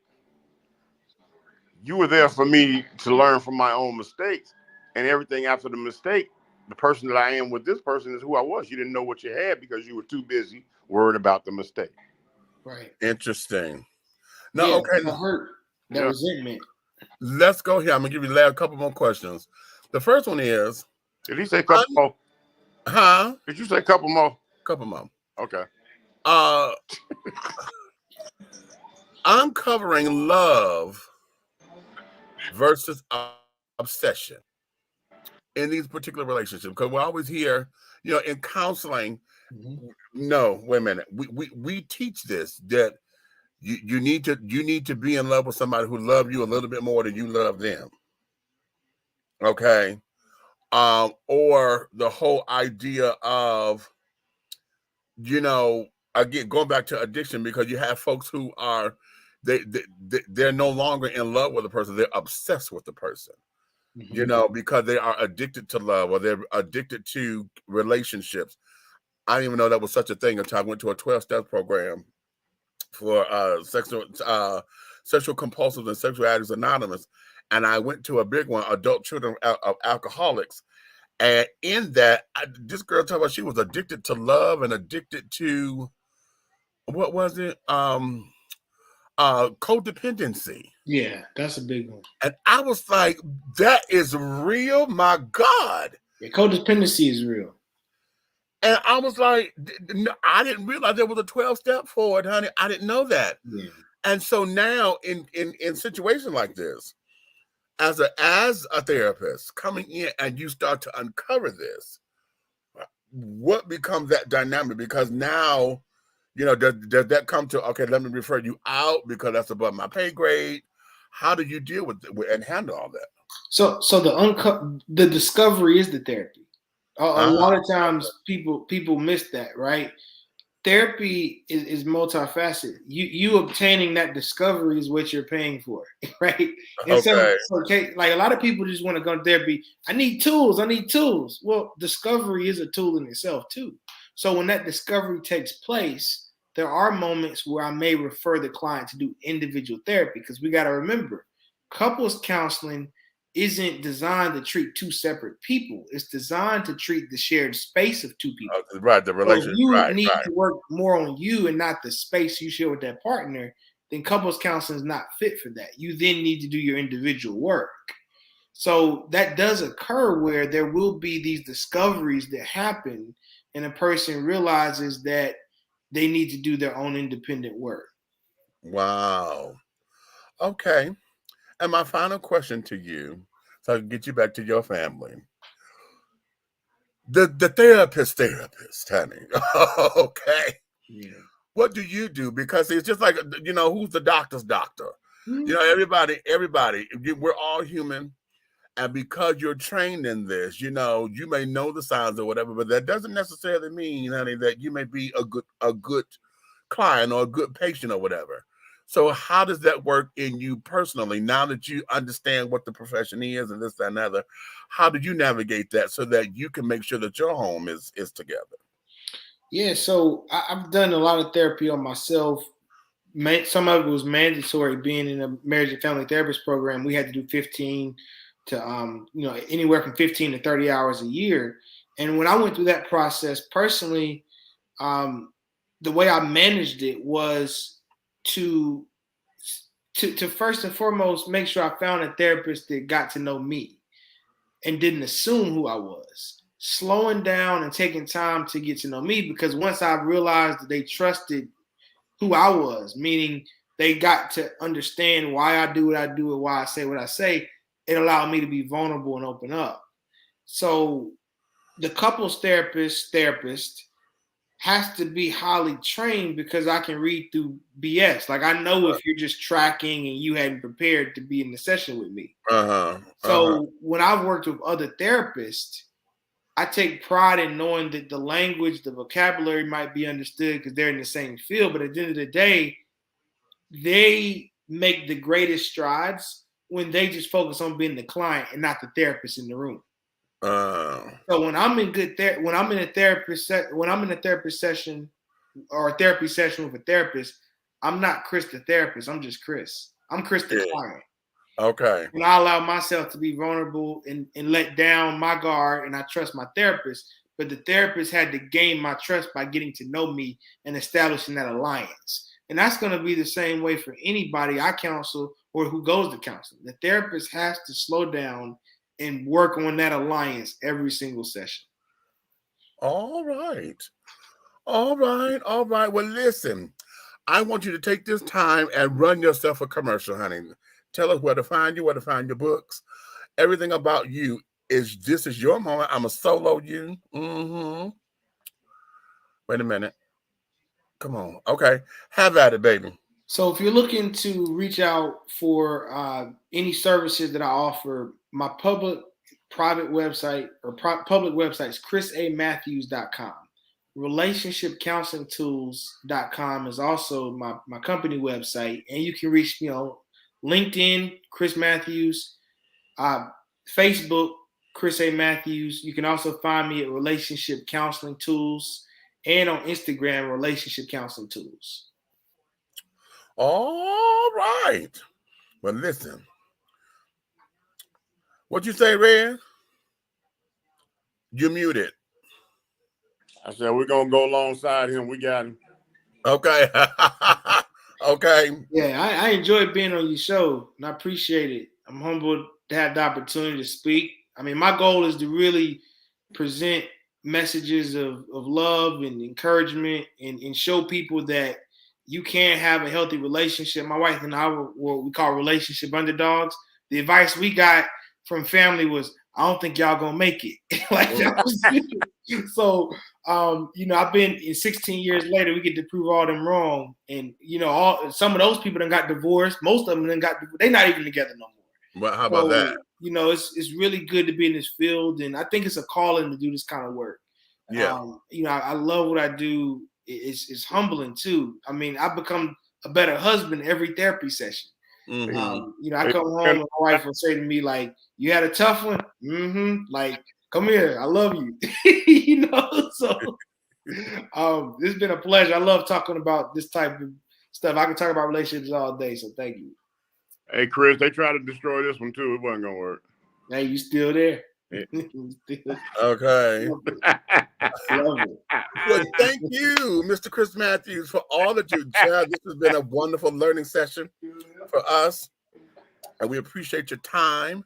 And honey, yeah, we'll bring you back soon, honey, because trust me, Yeah. We dropped some real nuggets up in here, baby. So thank you so much. It was a pleasure. Magician T, honey, with Big Meech and the big guy ally over there. That's Big Red. Yes, sir. Okay. Ladies and gentlemen, put your hearts up and carrying on if you're on Facebook or whatever that is. Throw your hearts, throw your signs or whatever. This is Mr. Chris Matthews. Kiss them beautiful babies, honey. Tell your wife I said thank you personally. Yeah. All right. And we'll talk with you soon. Awesome. Thank you. All right, Chris. All right now. Yes. What y'all think, children? Hey, boy, you doing your thing, bro. You must be Big Meech. Okay, I ain't Larry Hoover. You all right with me, man. Oh, Lord have mercy. You're all right with me. You could have got Rufus Bellamy donkey leg down there in the trash can, but you went got a real black. Something that since I raised something serious. Okay. Thanks, TC. Y'all like that? Thank you, baby. Okay. Thank you. Got comments. Yeah, they're coming up in here. Okay. So this here, I'm glad that he came in and did this and done his thing, honey, because one of the things that we as Black folks need to do, and that's understanding, anything worth having is worth fighting for. And if you are in relationships or long-term relationships or marriages and things of that nature, and you're trying to make it work, then just like he said, I kept that banner running. Therapy is an investment. Okay, just like with everything else. And I think oftentimes we get scared.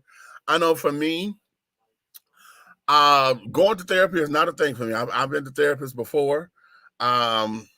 And that's how I got to the 12 steps program, because my one therapist, my last therapist, was like, listen, honey, you've got to go to a 12 steps program, because I won't be able to take you where you need to go until you go here. And that was right about the time that I did not want to admit or say the words, hi, my name is Demetrius and I am a sexually compulsive, sexually addict person. I didn't know how to say that. It took me 2 years to be able to say that.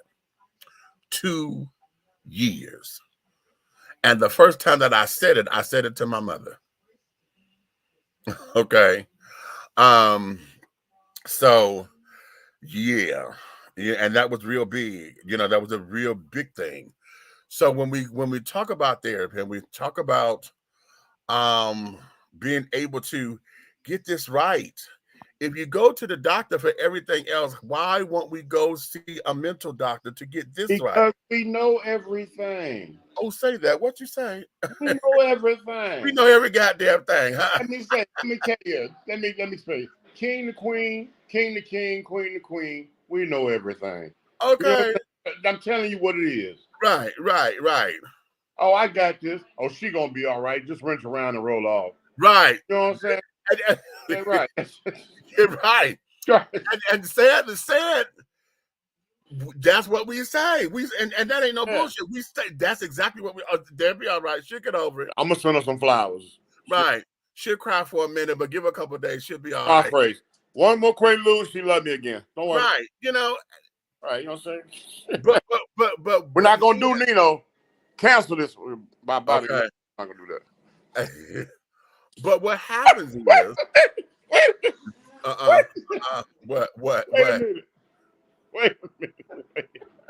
Wait a minute. Show how you do it, Nino. How you do it? Yep. I'm not gonna even look at him. Okay. I'm not gonna even look at him. Okay. But sadly, we are we've got to learn how to move forward beyond that, because we have to learn how to come out of this whole,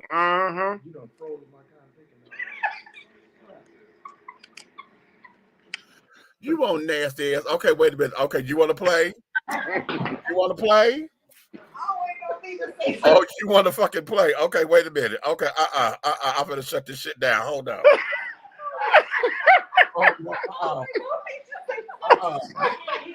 messing with me. I like to stop there and I was like, see it the first time. Hey, that nigga was just talking, looking up, and he looked down, he said, "Oh, you want to play? You the nasty person." Look, he done turned his camera on. Oh no, you didn't. I don't want to see that.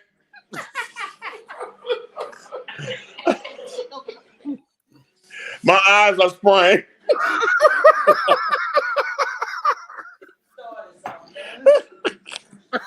That nigga went and got the peanut butter. Yeah.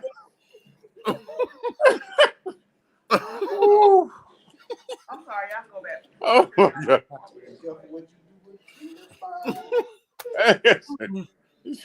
Is that Jif? It's definitely not Peter Pan. Let that choosing mothers choose Jif, honey.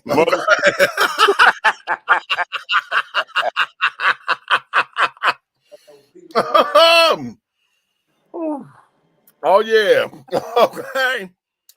Oh. Wait a minute. Well, yeah, right. Okay. Leia crying. Okay. Mm-hmm. So anywho. Well, what you drinking out of that glass? It's just some regular peach drink. Hey, Pastor Ken said it's Ripple. It will be in a minute, honey. Okay, get you some shampoo. Right. Okay, the sister pastor is there. Let's get into some hot topics real quick on current affairs. Uh-oh. Because I have not given my my little big meats moment on this stuff. Uh-oh. But what's the child's name? Shit. Wait a minute. I'm gonna call his name. It's David. Pastor David. What? David Dawkins. Dwayne Dawkins. Dwayne Dawkins. Pastor Dwayne Dawkins. He just say pastor. Pastor, yeah. That's the one. That's that fool that married that girl. What girl? Oh, one of them pastors married some girl that was younger than him. Oh no, not that one. That's the 63-year-old that married the 18-year-old, not him. The one that plays basketball. Oh. This one here, Dwayne Dawkins, is our latest internet sensation because Pastor. of the child who stood up there and recorded him for OnlyFans, honey, with his little boyfriend, honey. Oh, he got caught with a No, he didn't get caught, child. They no. Well, I mean, I'm saying they get caught. I'm just saying he got caught up. Right. Okay. Yeah, the video got linked to him and his little boy. That video, it didn't get leaked. That was the OnlyFans video, honey. Somebody paid to download it because that was. Here's my thoughts on all that. Okay, because a lot of folks are like, "Oh my God, honey, he's a pastor." Was he making money for the building fund? How about that? Okay. Okay. And they was like, okay, he's a pastor, he's married, blah blah blah, right? But here's what the folks have not thought about. Okay. Number one, you are on an OnlyFans page, which means that the person you fucking is a sex worker. Oh yeah. Okay. That is how that works, isn't it? Yeah, okay. That show you I'm green. So this here is up here to completely make money. Not one time did you put on a mask or anything for this. So somewhere along the lines, if you did not know you were being recorded, honey, you had to have found out somewhere. Because you know this child is on OnlyFans. It's not like, come on now. Number two, everybody like, well, how did he take this home to his wife and this, that, and the other? But when you look at how them two were added, honey, the children were added, and this wasn't their first time. Number one. Number two, the way they were added. Hey, wasn't they making love? They wasn't having like exactly the way how they've been. The way that they were entangled, child. That was his boyfriend. Yeah, the way how they were entangled. Shout out to Will Smith. Okay, and Jada. Okay.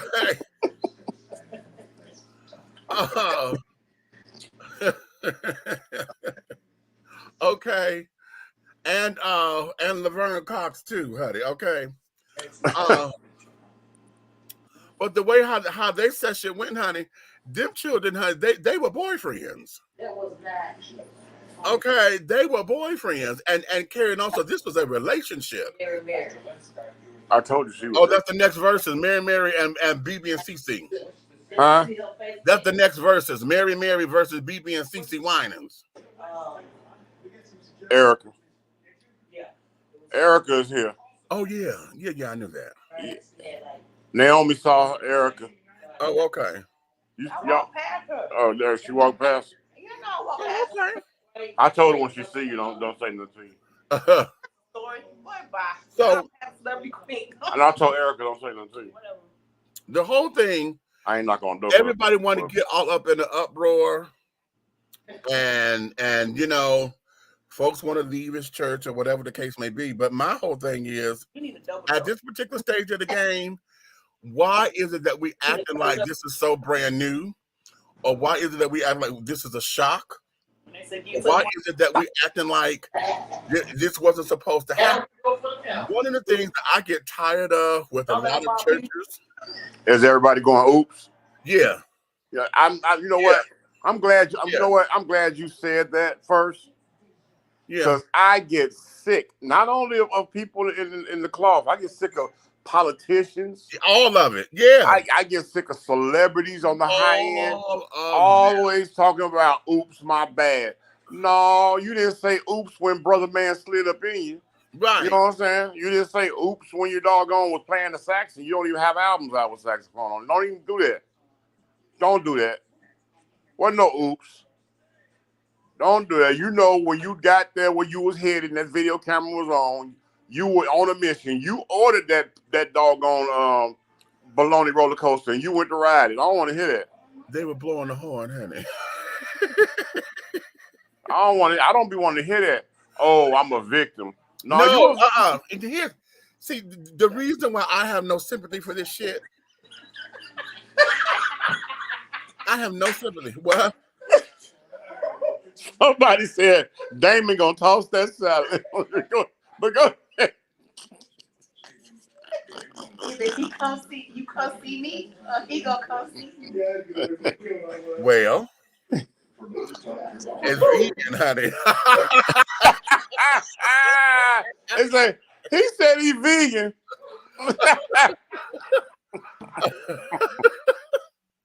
Tell your daddy I said hi. Bye.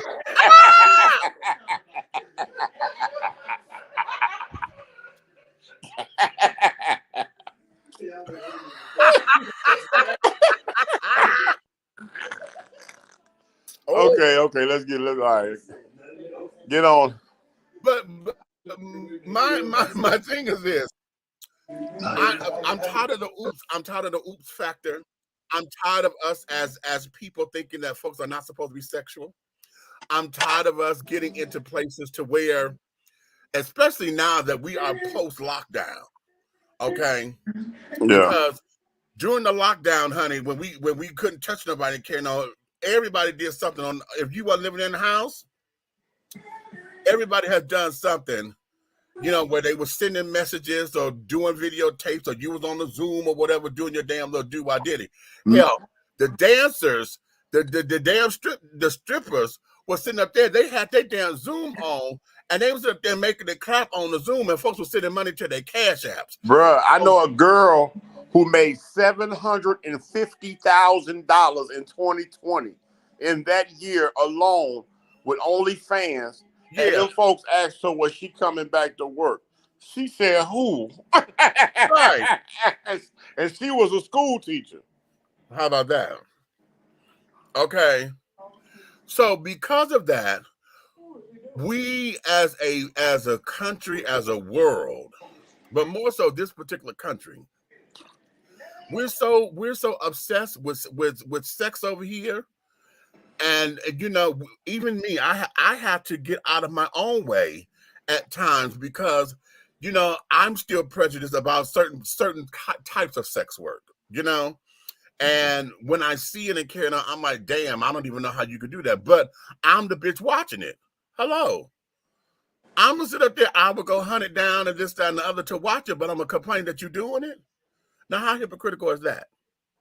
Well, curiosity is a seed that's But it's beyond curiosity, honey. It's curious when somebody sit up there and like, you know what? I saw this, and you saw what? Really? And girl, that's one thing. It's a whole different beast until where I'm sitting up here like I can't have y'all look at my phone because I got folks sending me shit. right. Okay. We know that. We know don't touch firsthand. my phone, honey. Yeah, we don't You touch can't your go. phone. Your phone Don't go on my send phone. somebody to 911. Okay, that's the whole different. Yeah, I picked up your phone before, and I got a whole black eye. I'm good. Okay. So like, what in the solar sausage? No, I don't want to see that. No. In the solar sausage. Well, how about that? Okay.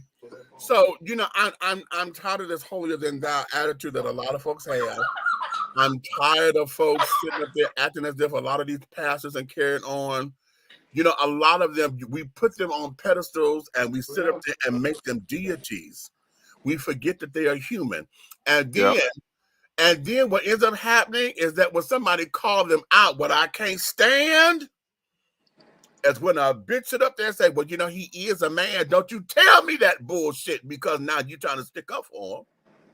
Because I told Wait. you. Hold on. You and your Maybach, I need you to get in the Jeep and put it on R. Go back a little bit. Uh-huh. So you saying the representative of the person taken up for the man that caught sword fighting, they say that he is a man? So you would hear that bullshit. Well, he is a man, and he succumbed to his sin. He. So that's okay. So if you get caught being a swashbuckler, a swashbuckler, he's a man. That's the defense that they come to. Well, that's the defense. I've heard that. When it was both. When the child got caught with a man, or when they birth or other way, either way.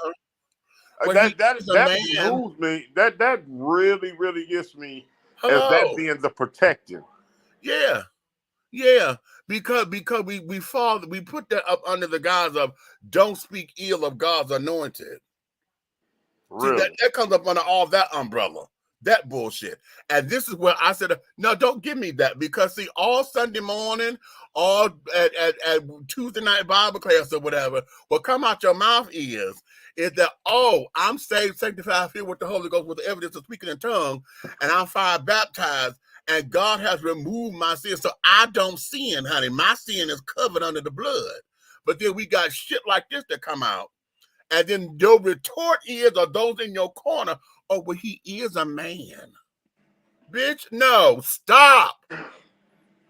Please stop. Stop. Because that there is what takes this roller coaster ride to hell, in what, 150-degree weather, okay, quickly. Okay, remember how people looked at us? I want to see if you remember this. When we were having that debate about Christian love songs. Yeah. That had something to do with intimacy and like that. Okay, remember that. Okay. That's what get me. If this genre of music exists, because we sure proved it on that show. Hello. We had several songs.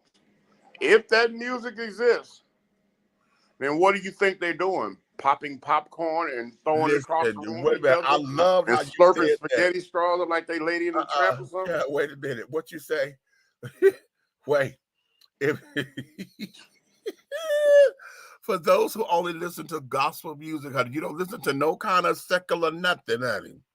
But Pastor and First Lady, honey, finna get down to you. They not gonna play Mahalia Jackson. Come on in the room, honey. We going to the upper room. Okay, they're not finna play the Caravan's old landmark, honey. Right. Or sweeping through the city. I don't understand what they think they do. This is why. Oh, you know what, Meeks? I get What? it. What? Okay, the pastor sits on one side of the room, right? And the first lady sits on the other side. And they take their Bibles and they put it on their forehead and they look at each other. And hallelujah. And they go to sleep. And wait for the virgin baby. And wait for the virgin baby to pop up. The virgin baby. There it is. Now y'all run tell y'all kids that. Right. Now the whole thing, the thing of we have just become so obsessed in this country. I mean, everything about the world, the ills and carrying on revolves around sex in this country. Everything is tied to a sexual something. If it ain't sex, it's money. And a lot of times it's sex for money. Okay, can I ask you a question? I hope I got an answer. All right, well, look out now. Here comes the question. Whose fault is that? Oh, that's a good question. Well, I say it is society and the United States' fault at hand because other countries are not uptight about sexuality and intimacy. And it's a taboo here. Right.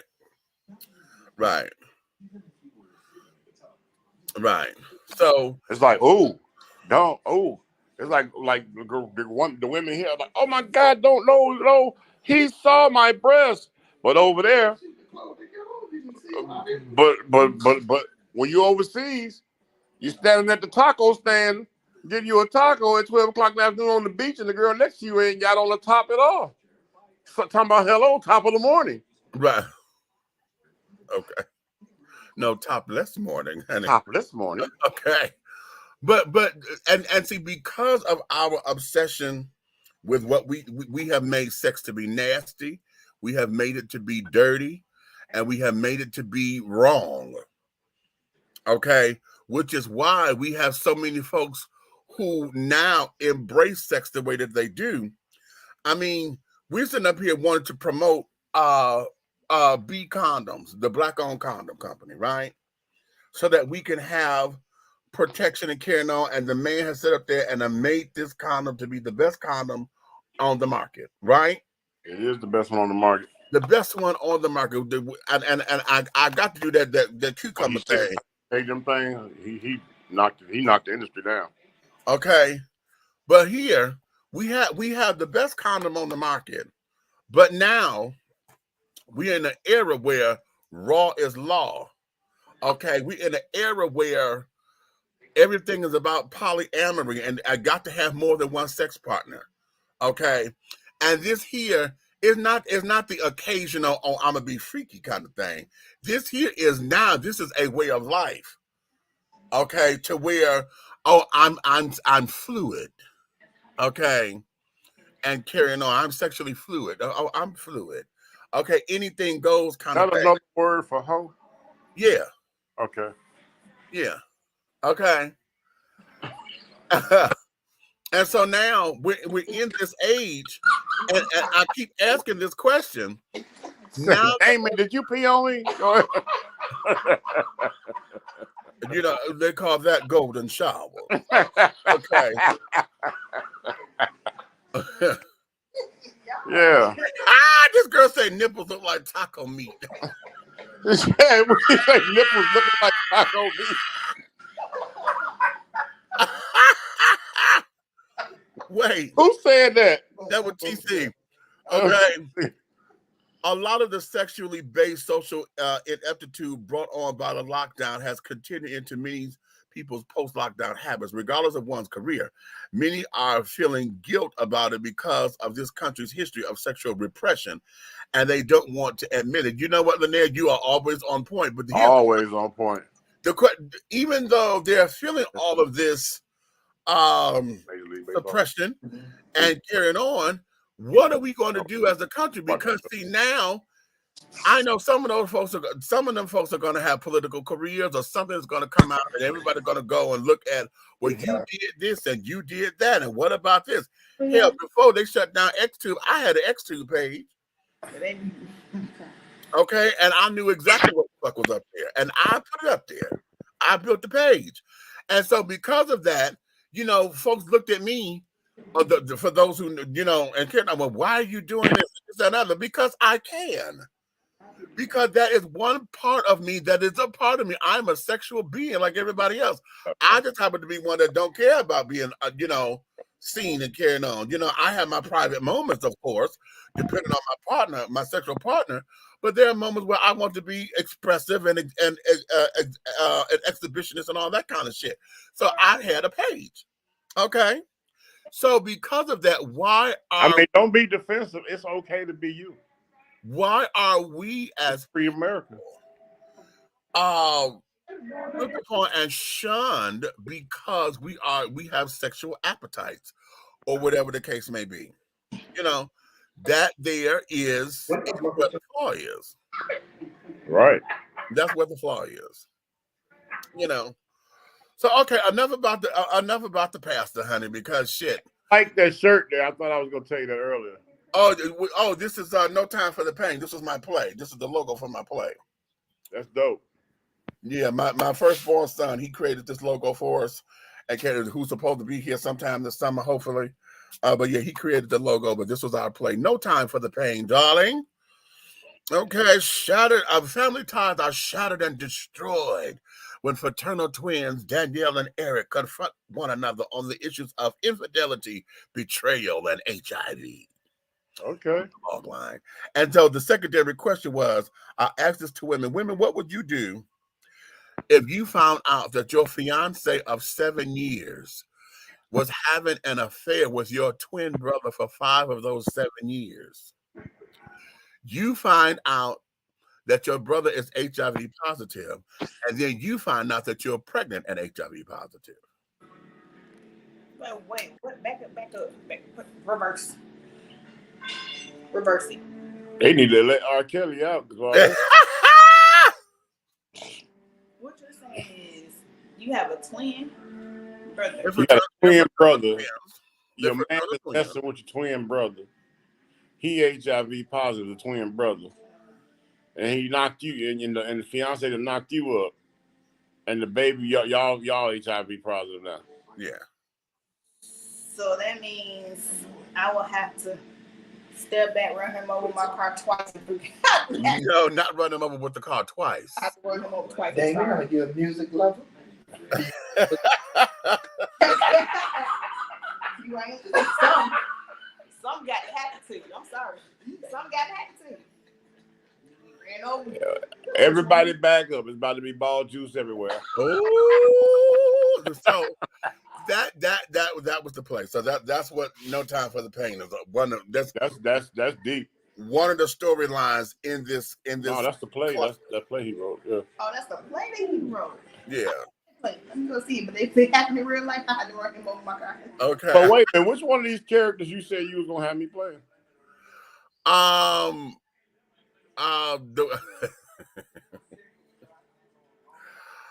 It's two of them. It's two of them that I see you doing actually. Yeah. Oh wait a minute. Let me think on that. You want me? That would be typecasting. The one, Richard is typecasting because that ain't no stretch. Hey, how long is the play? Richard is the character of Richard. 2.5 hours. Oh, for 2.5 hours? You want me to play the twin brother? No, fool. No. You would be playing. If I see you being Richard, like, girl, you shouldn't have brought him over here. He need a triple dose of Jesus. I'm gonna hit him with a lasagna noodle so fast. Oh, I'm gonna hit him so No. Make sure it's straight out the box. with a wet lasagna noodle because I wanted to wrap around that ass, honey. No wet noodle. We want it standing straight up.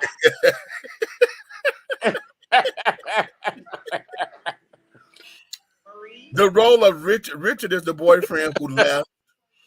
Richard, he leaves behind a Dear Veronica letter, and then he comes back at the end of the show trying to reclaim everything. Okay. That's dope. Okay. Yeah, that's that. Yeah. Hey, let me ask you a question, Meech. Uh-huh. About people that want to adopt kids and stuff, right? Uh-huh. And then a lot of times you have these gay men couples that get away with it, you know. So I'm gonna say get away with it because they make it so hard for them to do it. Right. And then but they get a baby, an infant baby, where they get a baby young enough where they get to name the baby, the whole happening. So if they get a male child, so now it's 3 men in the house, right? Okay. And so they get to name the baby now. Do you think it's offensive if they name the little baby Kalonica? Fuck you. Be putting that child will be behind and be whooping. Every day at school. I'm gonna beat your ass. Because I'm sitting up here thinking this is gonna be he sets me up like this all the time, ladies and gentlemen. I'm sitting up here like, okay, this is gonna be cute. Kalonica, I'm gonna beat your ass. Fuck. I'm saying his name Kalonica Slick Johnson. Right, tell him, TC, go to the goddamn corner. Go to the corner. Right now. Right now. Damn it. Goddamn Kalonica. I'm a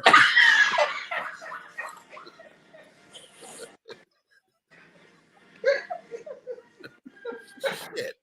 It's bad enough we got the name Colon out there. It's bad enough somebody named their goddamn right when COVID-19 came, we got somebody overseas named their babies Corona and COVID. I saw that. Somebody right when they named somebody named their babies. I think they had twins and they named them Corona and COVID. No. Anytime you go into diseases, you go into the goddamn liquor cabinet and cars to name your goddamn people. Yeah, I know. I mean, because you name a kid Anal Colostrophe Johnson or something like that.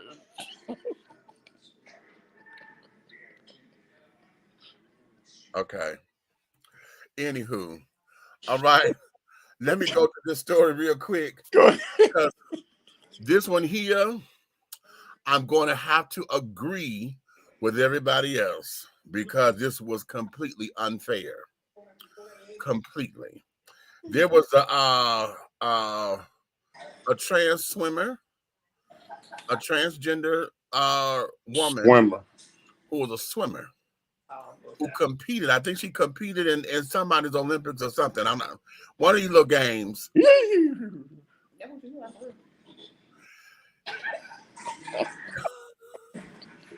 She competed on the women's team as a trans woman. She had only been transitioning for a year. Okay.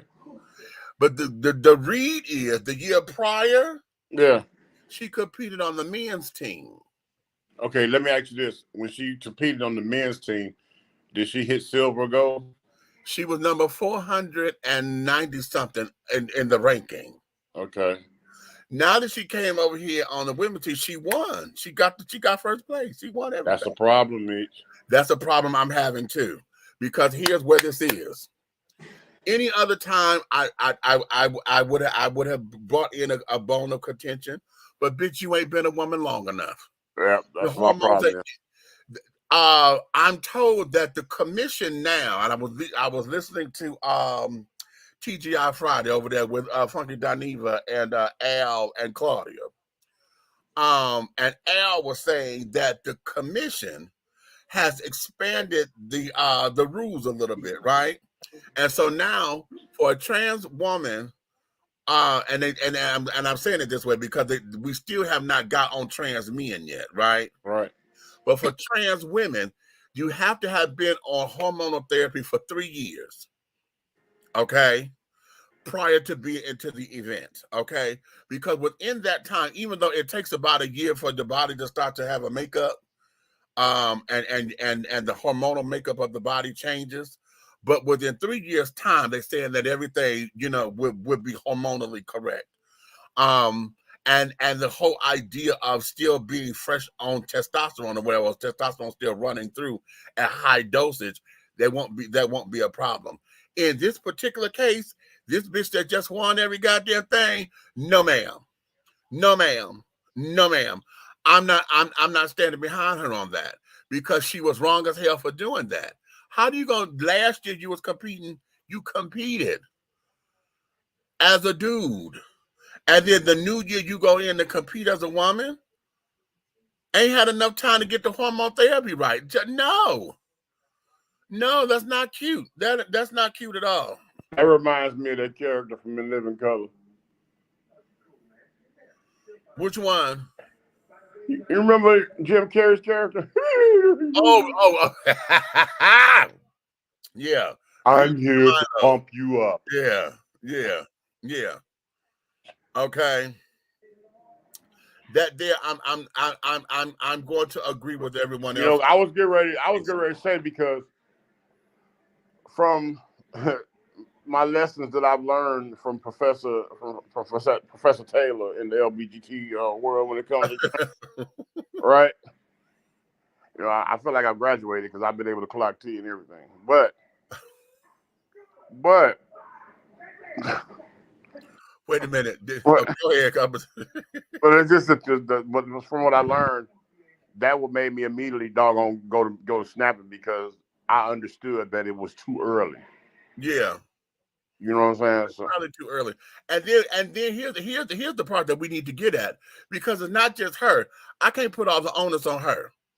And the reason why is because whoever put her on that motherfucking team and said, yes, you could go and compete. Somebody had to commission her. Yeah. He has to go through to compete like that. Exactly. And that's who else we need to get on, not just her. Because she did what they allowed her to do. And I bet you the person that signed off on that bet with her and won a whole lot of money when you get down to that. I'm sure. I'm damn near certain. I'm not so at all. But see, here's the other thing to that. And see, this is the part where, when it comes to trans athletes, that I'm on their side on. Not in her case, but this is where I am. If all the other women said, yes, I can do this, and had no objection, then we can't fault the trans athlete. Right. And I'm not talking about one or two people, because we understand it's going to be. But what if all of them who was in that particular meet said, no, man, we're not doing this. Right. That would have forced her out. She wouldn't have been able to compete. You know what I'm saying? Or the whole thing would have been forfeit. You know what I'm saying? So the athletes themselves have to come in the numbers to say that we're not going to deal with trans women. You know what I'm saying? Makes sense. Unless they meet the guidelines, because now that the guidelines have expanded, and now it's a little tougher. You have got to have been on hormones for 3 years and blah blah blah blah blah, because we are acknowledging that you are trans or whatever. But my whole thing is this, and it may seem unfair, but to keep down a lot of the confusion, here's where I am. Why in the hell are they not competing at the gay games? The what? A lot of folks don't know exactly. Yeah. The gay games. The gay games. They have an Olympics? Yes. Okay, so when you win the gay games, what you get, a colorful medallion? If you don't quit your motherfucking playing, no, they get everything like everybody else. Oh, but gold is not in the rainbow.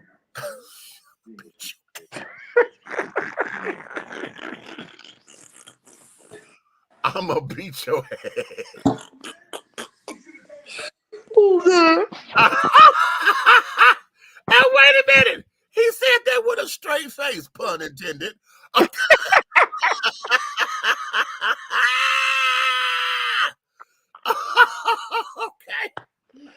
Oh, God.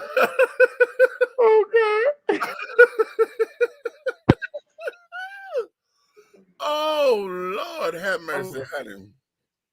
Hey, I told you, I learn something every day. Hey, I did not know that. We got some oh shit, they're gonna be in Hong Kong. So they got a whole gay Olympics that travel too? They like travel? Yeah. So they actually run with the long stick and they stick it in the ground, the pole? Baby, listen, they have diving, open water swimming, synchronized swimming, pink flamingos, water polo, athletic sports, marathon. What about deadlifting, like powerlifting? They got all that? Yeah, they have all of that. That's cool. They should have laws for people that big that powerlift, because they could just like take them, nigga. You know, like, come here. You know what I'm saying? You scared? So motherfucking dumb. I'm not even listening. I'm not listening. Think of them looking like the Incredible Hulk with a rainbow necklace on, bro. That's crazy. No, it'll be silver, black and silver, honey, just so that it could throw everybody off. Right. Okay. Nigga standing there big as the Hulk talking about, you think I'm cute? Could you blow in my eyes? Now you're right, Pretty Crystal. LG is not BT in my opinion. You're absolutely right. Because you know what? And yeah, trans is gender, it's not a sexuality. Trans is gender. Okay, I understand that, and that is right. You know what? Crystal always makes good points. Crystal always makes good points. Okay. Because you're right. But guess what? I feel like they need to teach. No, I ain't trying to get on people of law enforcement, you know what I'm saying? But I'm just saying, I feel like they need to teach the law enforcement the difference. Well, you know what? I had who they're dealing with when they go to these calls. Well, I did that at the Detroit Police Department before I moved here. That was the last thing that I did. I did it at the precinct that dealt with a lot of the trans sex workers. And I did on the afternoon shift and the overnight shift. And I got a little pushback, of course, because they thought I was coming in trying to tell them not to arrest the girls and this, that, and that. And I said, that's not what I'm saying. You know, I said, what I'm trying to give you is information so that you know how to deal with the girls. Because, see, what happens, you get a lot of resistance because you out there mislabeling them and carrying on, and then you're being rude and crass. If this child is sitting up in here, you know, some of them may not be all that passable or whatever, but she got on hair, makeup out here and a dress and this, that, and the other. You go up there calling her boy. Okay, that's going to be a problem out there on them streets because she out there trying to make her goddamn money. Okay, and of course, if you coming up in there with the attitude that you have, it's going to be a problem. So here, the information that I'm giving you is to give you some background on how to address it, because once you learn how to address it, then you're able to handle the situation. Versus getting all in your feelings, all into your spiritual belief system and carrying on, because you should be non-partial. You know, and that there, it was the afternoon shift because it was one cat that came up in there. He was late, number one, but he had all the motherfucking mouth. And and then what I did was I went up in suit and tie, whatever. But yet I passed around pictures to show them Samantha. And I was like, see, yeah. Okay. Oh, that's right. You never met Samantha. Okay. He said he don't think he met Samantha. Okay. Yeah. Really? Yeah, he never met Samantha. Oh, Lord, have mercy. Okay. Wake up, now get your homes. Okay. But in any event, you know, I done that, and that was one of the proud accomplishments that I was able to do. Because it went over very well. Now the midnight shift, honey, they was just there, honey. I was gonna say that had to be the roughest. Yeah, they didn't ask. I felt like I was pulling teeth with them because they didn't have no question. They barely talked. They just nodded their head and shit. I was like, okay. But nonetheless, you know, we had to look at some things, and that's what that was, so that we could get the training and everything going on. And I think that should have been ongoing, so that the children the children just don't seem to want to get involved or whatever. So it became one of those kind of things, you know. So, but I recommend that for every police department and carrying on, you need to understand the community. It's just like walking the beat. You don't know if you don't know the community, child. How you gonna know what to do? That's true. You know, it's the same thing, and they are part of the community now. You know, for those who deal with them on that particular level, hell, that's why I had targeted them, because they were the ones who specifically dealt with a lot of it, because their precinct was right there where the strip was in Detroit. You know, they handled all them girls. Yeah. You know, no one after battle, right? Hello, G.I. Joe, honey. Hey, a real American hero. What is wrong with you?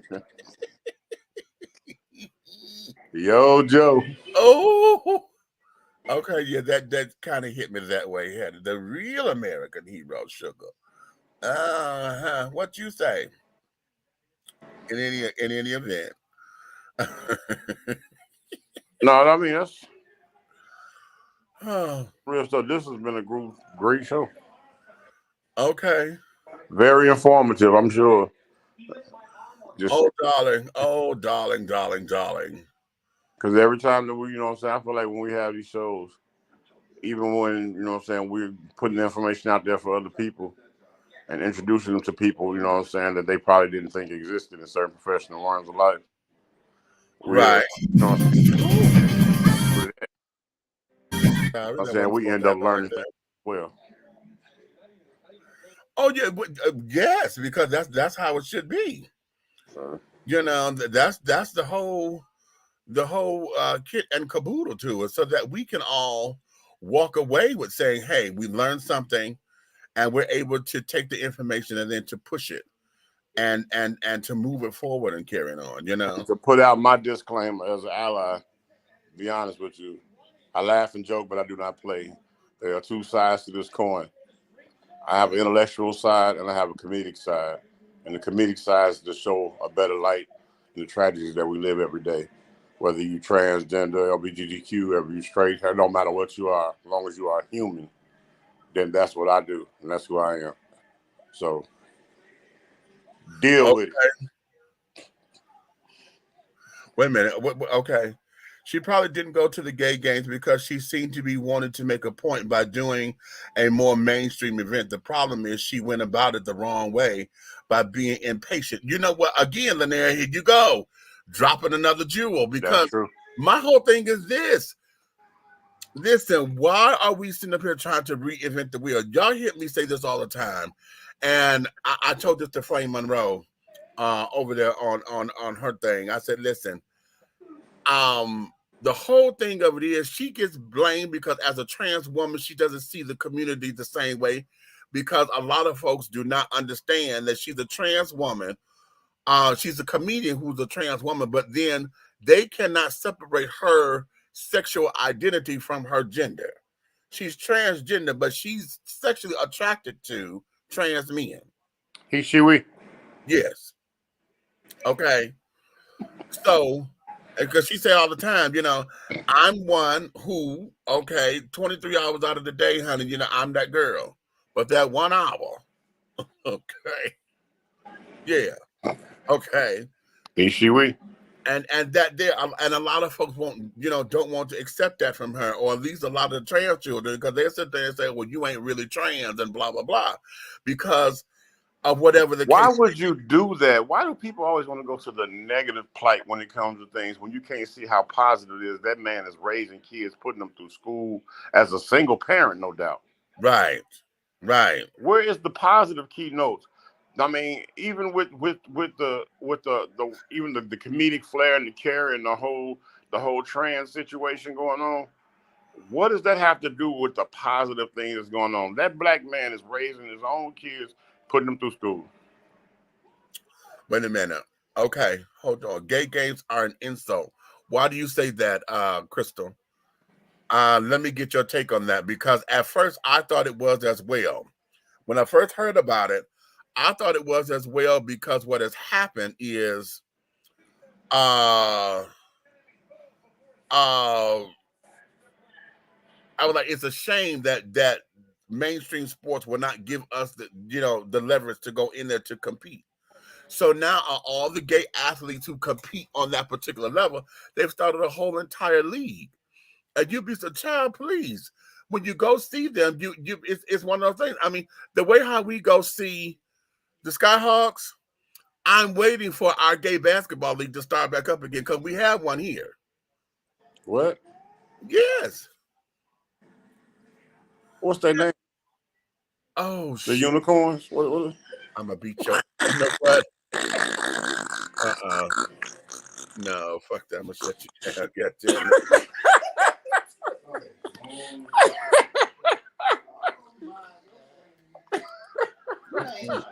I'm have to pass. So we got a gay basketball team? Yeah. They men? Yeah. So they doggone put the ball in the hole. In more ways than one, baby. Oh, no. Boy. Hey, somebody in my audience said they're number 75 Dixie Cup band coming. You can't make this stuff up, man. You can't make this stuff up. But you know what? I'm gonna get Derek to come on the show. Derek Tillerson. He's the organizer and stuff here. I would love to see one of those games. Oh, child. As a bucket list, I would love to see. I would love to see one of the games. No doubt, I'm wearing all black. You know what I'm saying? We're gonna keep it 100. But yeah, I just. They are you so fucking dumb.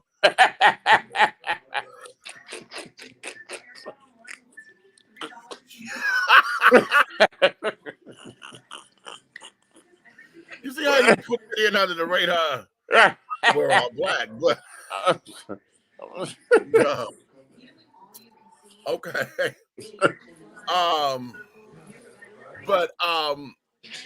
It was very intense. The last time they were playing down at Kennesaw State University when I last saw them, and they were in tournament, right?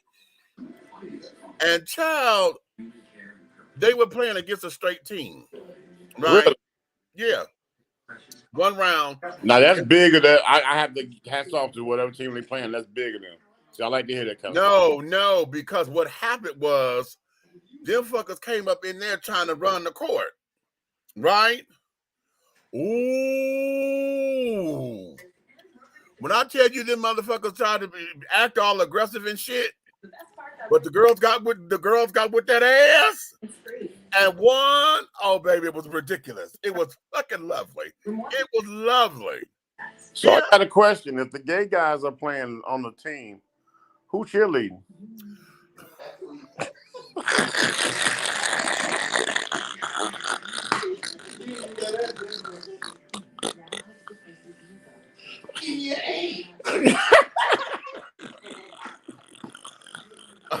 Okay.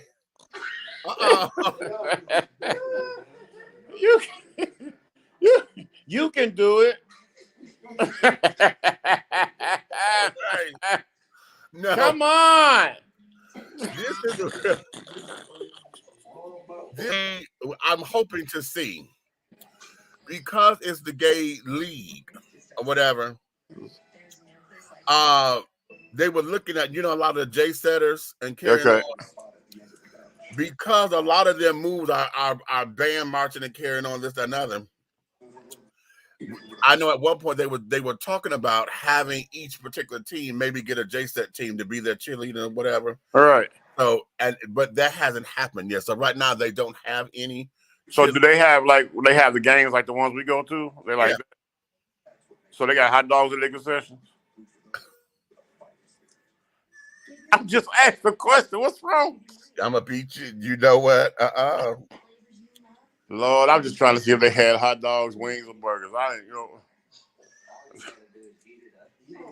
I know they don't serve fish.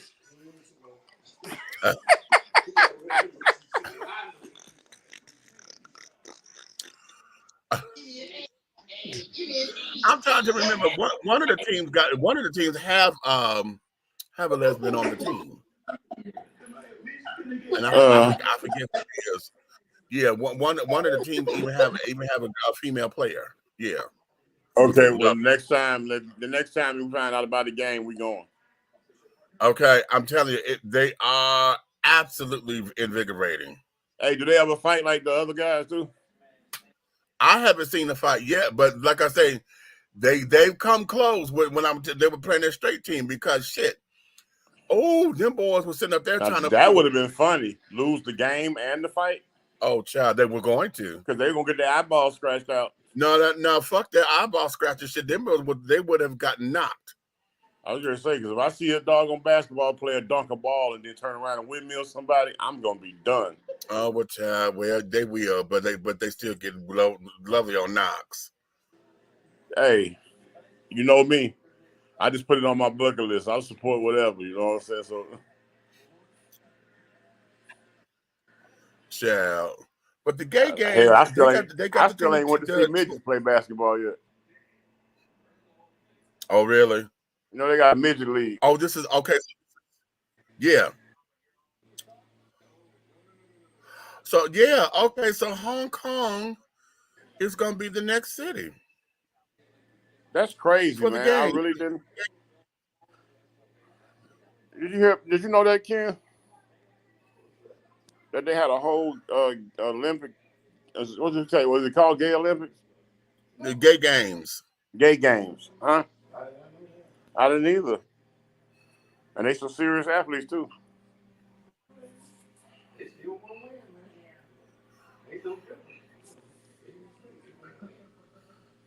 Now you know what I would like. You know what I want to see, Meech? When you see stuff like that, I'd be interested in knowing who's the endorsers. Yeah, you know what I'm saying? Like you got a track squad. You have men like running the relays. You know how to run the relay. So I'm like, when the commercial come on, they're like, is it a Playtex commercial or a beer commercial? You know what I'm saying? Well, you know what? Unfortunately, these particular games, I don't believe that they are. That they're telling. No, they have to be because I've seen them. So I don't know. They have in Hong Kong, bro. They televise. Yeah, but I have to look at that because I've not sat through a whole thing to see who the sponsors are when they go to commercial break. So yeah. I'm just curious about that because the expectations of duplication, you would think there would be sponsorships like the other ones. You know what I'm saying? Mm-hmm. Well, you know what? I'm going to go on the quest, honey, because I did not know that there's a whole federation, the Federation of Gay Games. So I'm going to see if we could get someone. It was founded in 1982 by Tom Waddle after he dealt firsthand with the. So all that mess started in 82. That's when a lot of mess started. 1982 was when this was founded. Said it was founded by him because after he dealt with the prejudice towards gay athletes and their inability to openly participate in sporting events. The Federation of Gay Games hosts the world's biggest cultural and sporting event for the LGBT community every 4 years, just like the Olympics. The Federation of Gay Games is founded on the principles of participation, inclusion, and personal best, and continues to support the LGBT community not only through the Gay Games, but through scholarships for underprivileged members. The Federation of Gay Games continues to expand throughout the world and accepts members of any sexual orientation and nationality to participate in the games or contribute. The FGG is planning on hosting the next Gay Games in 2022 in Hong Kong. Yes. Well, look at here. Well, naturally. In 82, San Francisco, 86, San Francisco. 1990, they were in Vancouver. 94, they were in New York City. 98, they were in Amsterdam. 2002, they were in Sydney, Australia. 2006, they were in Chicago. I remember that. 2010, they were in Cologne, Germany. 2014, they were in Cleveland and Akron, Ohio. 2018, they were in Paris. And this year, 2022, they're going to be here in Hong Kong. And Guadalajara, Mexico. Mexico. Okay, and then for the games for 2026, they already have it. They're going to be in Spain, Valencia, Spain. Okay, they're going to Mexico. Mexico. Ah. Yeah, they're going to get some of that green. Uh-huh. Yeah. So yeah, there you have it. So again, going back to the games, child, these we already have it there. You know, there's a spot for these children. And like Lanier is saying, you know, here they're trying to make a point on this national platform or whatever. And okay, but this is going to be a hard and a rough fight. My whole thing is when Miss Caitlyn Jenner came out and said that it's unfair for trans women to compete in these particular sports, bitch, that's not what you said when you was getting up there accepting your damn Woman of the Year award. But I really think that they missed millions of dollars by not putting Caitlyn on the Wheaties box. Okay. Okay. Even if they showed just a stacked picture from the one where he was Bruce running and then run right into Caitlyn running in her dress. Okay. That would have been hot.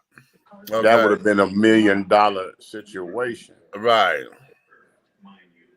Because folks is going to buy that and not open the box. Okay. That's a collector's item. Ken, what you about that? It is unfair for Kate to pretend to be her. Be who? No, I was saying how you collect sports paraphernalia. And I was saying, you know how Bruce Jenner was when he was younger, he was on the Wheaties box. But then he turned into Caitlyn. Right. And what I'm saying is, imagine if they would a box. You know what I'm saying? But I'm saying, think about it. You got Bruce running into Caitlyn on a box. That's a collector's item, bro. That's $1 million idea. Because he was the doggone, he was the athlete, the American athlete representative. It's interesting, but I'm just, we got all this stuff already in place. And the girls from the icon to the tampon. But here's the thing, though. But if anybody could start the league because she's already been in the sport and know what it is to be in the decathlon and carry it on. Exactly. She should be the one to sit there and say, hey. That is the ambassador. That's what I'm trying to figure out. You got all this support in your transition. Nobody turned their back on you. And here it is. You don't see to be an ambassador of these people out here that are screaming for help. Exactly. And that's how that's how I'm seeing that. Who else could be the one to get that ball rolling? You know, as far as having a transgender league in order to stand for trans athletes to carry on, even if you're trying to go mainstream, because see, what would that look like to have the transgender league to compete in the gay games and all the other sports? You know, to have that would be wonderful. They need to put a transgender league in the NBA and let them compete against each other. This is true. Real ambassadors are not famous, Crystal. That's true, but the not famous ones, honey, don't have no power. Now they can organize to get numbers, but they won't have the power. The famous children, especially in this particular case, the famous children can sit down there and bring about awareness and can get the folks activated. Yep. That's what fame does. The fame would get it activated. But we all know that the real work is on the ground. That's true. You know. All right.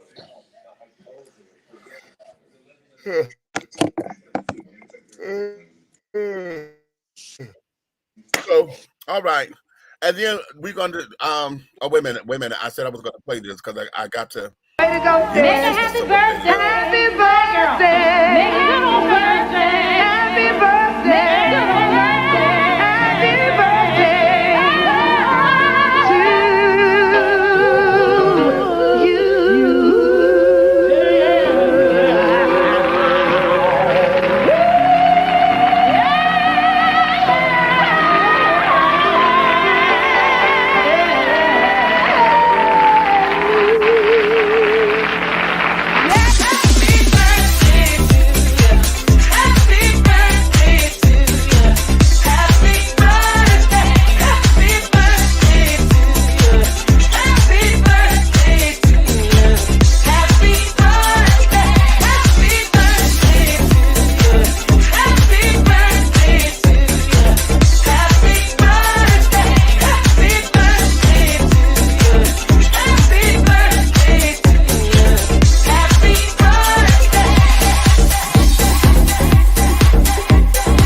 Yes, I call her the Duchess of Soul, honey. The Duchess. And that ain't what I call her. 65, honey. My girl just turned 65. And she looked 25. Okay. This is my sister, honey. So having said that, my darlings, I want to go into this before we close because we are on the precipice of history. I mean, it was already made when they nominated her. And that there is Justice Ketanji Brown Jackson. And being the first ever Black woman to be nominated for Supreme Court Justice, honey, we are walking in history. Okay. Ooh. The thing of it is that the Republican Party and all those who are claiming to have some kind of issue with this or want to take her through changes during this confirmation hearings, this shit is absolutely ridiculous. And some of the questioning that they have put her through has just been horrific. It has been too fucking egregious, in my opinion. And all of them need to be shamed themselves. They need to be shamed. Is shamed. Is this one of them things that fall under chill out niggas, we gave you Thurgood Marshall? Kind of, sort of. See, yeah, I ain't with all that. And then on top of it, see, here's what they're doing. I ain't with that. They're trying to sit down there because when they, Republicans are, trying to, it feels like they're trying to get back because they keep talking about, when everybody keep alluding to what Kavanaugh went through and how, he was, where he had a sex scandal on him. At the time he was going through to be confirmed, he had a sex scandal on him that was going to court. Mm-hmm. Okay, so everybody thought it was a witch hunt, and they was trying to, and the Republican Party, they ignored that. Well, now they sitting up there trying to get on her, Ketanji, because they're like, well, in this particular case on child pornography, why is it that you gave below the minimum that the prosecutor suggested to be the term? Why are in your cases always such low numbers as far as the amount of time that these folks should serve? And they nitpicking. It's like, bitch, they didn't say, she didn't say that the problem was she let them out. They're trying to, well, what is your opinion on this? When the woman said down there, what is your definition of a woman? That was one of the questions. Oh, they don't want her. What is your definition of a woman? I said, what the fuck? And a lot of that was because, they were trying to get on the transgender rights kind of thing. And I heard where they were trying to go with it. But that just became absolutely asinine. Do you believe that babies are racist because of some of the book that said, it's a book about racism that they done gave to babies, right? Whatever.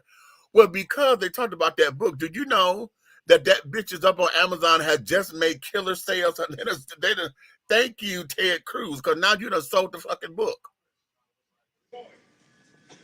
Okay. So these children are going through the motions, and it is absolutely unnecessary. They're getting very personal. They had nothing to do with policies and carrying on. And it is absolutely that way. And then Cory Booker stood up and was giving her all kinds of praises and everything, right? He said, I'm not going to let them take this from me, because here we are, we're making history. And I know what it looks like, what it is, because I'm looking at you. You remind me of my mother. You remind me of my sisters. Here we have someone here. And, and so now he's getting all kinds of criticism and carrying on, because he was absolutely just basking in the fact that we're making history. And in fact, he was the one to change the energy of the room, because everything was so dark and dismal, But I want us to look at this, and these days they had that poor baby sitting down there. Yesterday was like 13 hours, honey. They just had her sitting there in this damn thing and this, you know. So yeah, you wanted more from Corey. What did you want? Uh, what did you want from Corey, honey? He needs to stop. What are you talking about? Um, but that's what that was. But we're sitting up here, and I really need for us to rally around that. Let's look at when did Thurgood was nominated to the Supreme Court when? Let me find out. Thurgood Marshall. In 1967. Wow. 1967 was when Thurgood Marshall was nominated and served as Supreme Court judge. Okay. So that there was 55 years ago. It took 55 years for a black woman to be completely nominated for this particular thing, to ever be nominated to go up there. That's because you niggas lost your mind since Obama.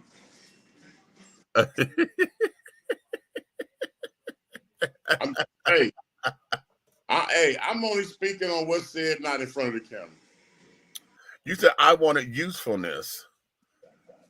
But what did you want from him, baby? Tell me, what did you said usefulness? Because what he gave was exactly that. He gave her credentials. He gave us what this means. He gave us all of her accolades so that we wouldn't forget, especially how monumental that moment was. And amongst all the other stuff, he basically encouraged her, girl, keep your head up because they finna come after you. Okay, they finna go say some stupid shit, fucked up shit. They finna go try to tear you down. But I need for you to stand here and to know that it took all of the stuff that came before you for you to get here. And you've earned this. Because here's the part that everybody keeps forgetting, that she been confirmed by them 3 different other times to be on other different issues, because she served as a Supreme Court appellate something. She had to go before them 3 other times, okay, for other jobs. So as she was able to make it, then she was fine then. And all that is, like I said, a lot of times they build hurdles and brick walls for us to elevate to levels of interest where that would affect our communities. You know what I'm saying? They don't want nothing, even if it's 1 or 2% position-wise, to elevate our communities or to put people in a better place, because you put another black person in the Supreme Court, then the decision-making in the court system will be more on a positive standard. It'll be more about services versus giving time. There's a lot of unnecessary time given out where you can help a person. If they would have helped R. Kelly 20 years ago, he wouldn't be in a predicament now. How about that? I stand by that wholeheartedly. Right. Yes. Help. He'd have never got to the platform that you investigated him under. You built a case around his life just to tear him down. Okay. The same thing with Bill Cosby. When you name a white man that they went back 50, 60 years or whatever, or 40 years, whatever, and brought charges up on him. Okay. That's why I hate the word conservative, because the root of the word is conserve. Yeah. And Republicans want to conserve the rabid whiteness that has been in the Supreme Court for so long. And as it was dying down somewhat, it was reignited by Trump's nominees. And when I say rabid whiteness, that includes Clarence Thomas, sellout ass with his trifling wife. You know what? And the sad thing is that, you know, ever since what has Clarence Thomas ever absolutely given his opinion on or whatever? I don't know anything that's come before. I got to look it up because I'm sure something has.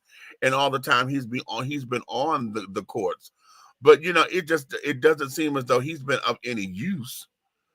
You know. Ask you something. When Thomas Paine wrote Common Sense, right? Why did they teach us all that if they're not allowing us to apply it to the judicial system and everyday way of life? Let's say it one more time. Why did they beat that down your throat? What? Our generation had to learn that stuff. Yeah. But here it is. It ain't saved the nigga that you know that hasn't. Okay. Okay. You gonna teach me a tool, but the tool don't work. You gave me a pistol with no clip. We are set up to fail, bro. Baby, listen. A white man runs for Supreme Court. He gets in front of a panel, and they say, hey, all we need to know is how many cases of child pornography were in the West Coast in 1947. This is the historical stuff that's probably public. Of course, it's public knowledge. You can look it up, study it, figure it out, answer the question. If you're at that level, you pretty much already know the cases that went down. Okay? But then the black person gets in that same chair and gets asked, how long is a ray of sun? Right, right. What is the definition of a woman? Yeah. When you saw her face, she was like, what? And she's, I can't necessarily define that. I am a woman. You know, you're a woman. Like, what is the distance of one step behind you? What? You know, that's life, bro. That's just life. Wait a minute. Okay. Wait a minute. Crystal, baby. You seem as though you have a problem with Cory Booker. What is your problem with him? Because no, I don't. I like him, but he's not my guy because I don't live in the state. What is it that he's not doing for you? Because you okay? You're like, okay, what he said was cute, but it's better articulated in audio, okay? And this, that, and the other. You know, what is it? You know, what is it? You said Cory could do more. More what? What is it that did you want him to grill her or to question her? Or are you talking about his overall reign of what he's doing as a senator?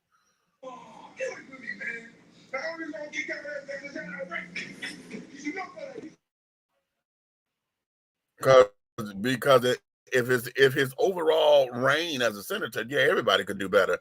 I want everybody to look at the Congressional Black Caucus, the CBC, because everything that we keep talking about as far as the black folks are concerned, the CBC need to be on top of that. That's who we need to sit up there, run for higher office without compromising. Oh, okay. Interesting. Okay.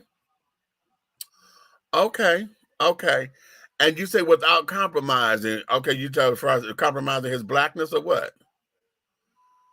Okay. What you say? But hey, he's his own. I'm just a citizen. But you are a citizen with an opinion. Okay, which is talking in a chat. But have you decided to send that to him? Send that to him in an email. But listen, dude, I think you could do more than this. You forget about what your power is because you're talking here, but you could tell that to him at the same time because shit, trust me, I'm gonna get this to him some kind of way. But this is your voice, so you need to be the one to do it. He's up on Instagram and shit. Go tell him.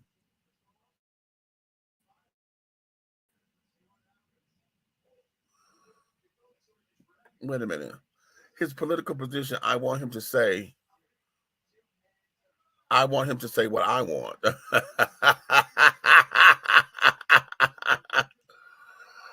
Okay. Hey, Crystal say, that's right. Hey, Crystal say it's my party and I cry if I want to. Okay. Well, listen, that there is that. We're gonna shut this down right now because this chair is starting to work on my ass, honey, and it ain't working on it cutely like I need it. Okay, so I'm gonna get to go up in here and have me some mashed potatoes and a piece of chicken and a nice little piece You of. have to learn I didn't make how no to. cornbread. Damn it. You wouldn't have a problem with the chair if you Huh? named it. You wouldn't have a problem with the chair if you gave it a name. You have to name your wood.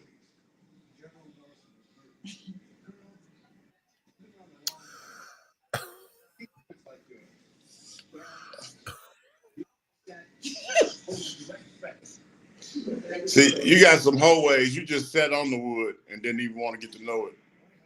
So now It's you a found. regular. Okay. Okay. It's a regular, that's all. Okay. You know, what we call the rug, you know, the one that's just laying around, you know. Yeah. Yeah, I'm no party. You ain't got to be a party member to voice your opinion, child. Not at all. Okay. Good night, everyone. Great show. I had a blast. Until next time. Blessed time. All right, baby. Good night, sweetheart. See? Okay. But in any event, my darling, what we're going to do here, we're going to let you guys go on home and carry on. Join us tomorrow, honey. We're going to come back up here with some more shenanigans, baby. Some more shenanigans up in here, Chad. I got to put a nice little show together. We probably won't. We're not gonna. I don't have anyone scheduled to come on, but yeah. And I'm going to get with you guys because hopefully starting on what is the April 6th, I believe it is the first Wednesday of April, I believe, is when we're going to be taking on a new venture. I'm going to be on another radio show. Here in College Park, and that's what it's going to be. Everything's College Park. That's a tentative name, honey. I don't think we're going to use that, but it's going to be about everything College Park. And so, it's internet radio. I think it's 106.5. I believe that's what that is.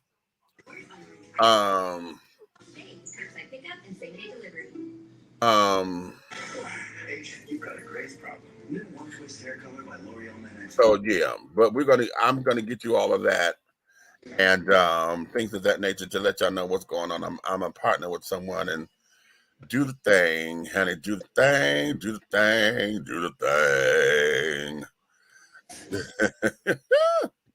thing. So in any event, honey, you may finish all of your crumpets, my darling, because the tea has been dished. And you've been dishing tea, darlings. With Big Meech and the big guy ally over there. That's Big Red. In the absence of Aunt Nikki, honey, she wasn't here with us. Her brother is in town, and he wanted to take her out to dinner and carry on before he left, because I think he's leaving in the morning or something like that. So she was trying to get up in here. I said, girl, just go and be with your brother, honey, because ain't no need you trying to rush back up in here like that and things of that nature. So she will be with us on our next go round. So, honey, if you love us like you do, honey, tell all of your friends and your family to come on here and like, subscribe, share on whatever platform that you're on, honey. But if you hate us or don't like us or think we ugly or whatever the case may be, you could tell all of your motherfucking enemies, honey, to like, subscribe, and share. You understand? Because, darling, guess what? I don't care what it is that we are doing, any and everything that we are doing over here, honey, at 3 the Hard Way, the syndicates, everything that we're doing, honey, in any way, shape, style, form, or fashion, honey, will move forward, darling. Yes, indeed. Yes, indeed. Just on a quick note, if you have not gotten into Ruthless, season 3, episode 5, baby, you better get into it, honey. If you ain't watched Ruthless yet, shame on you, shame on you, shame on you. Okay? And if you have not watched the recent episode of Bel Air, honey, they got a couple of surprises. Shame on you, shame on you, shame on you, shame on you. Okay? Because, baby, yeah. We're talking about fact. Yeah. Jeffrey, you're fired. Listen, you know that hurt my feelings. We'll talk about that tomorrow, y'all, and give y'all time to get into it. What you say? Yeah, Ruthless is the shit. Okay. Now listen, are you watching it on BET Plus or are you watching it on regular BET? Because what Tyler has done, all the previous episodes and stuff he put up on regular BET now, but they're edited. They're edited. Okay. They ain't the full shit. So if you come on BET Plus, honey, you get all of the nastiness and carried on, all the frontal nudity and things, honey. Woo!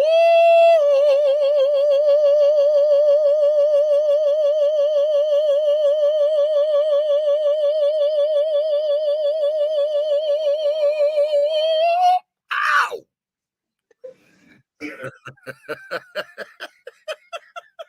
Get this wrong, there'll be no. Yes, darling. And shit, never mind. It's gone out. Scene, honey, just scene.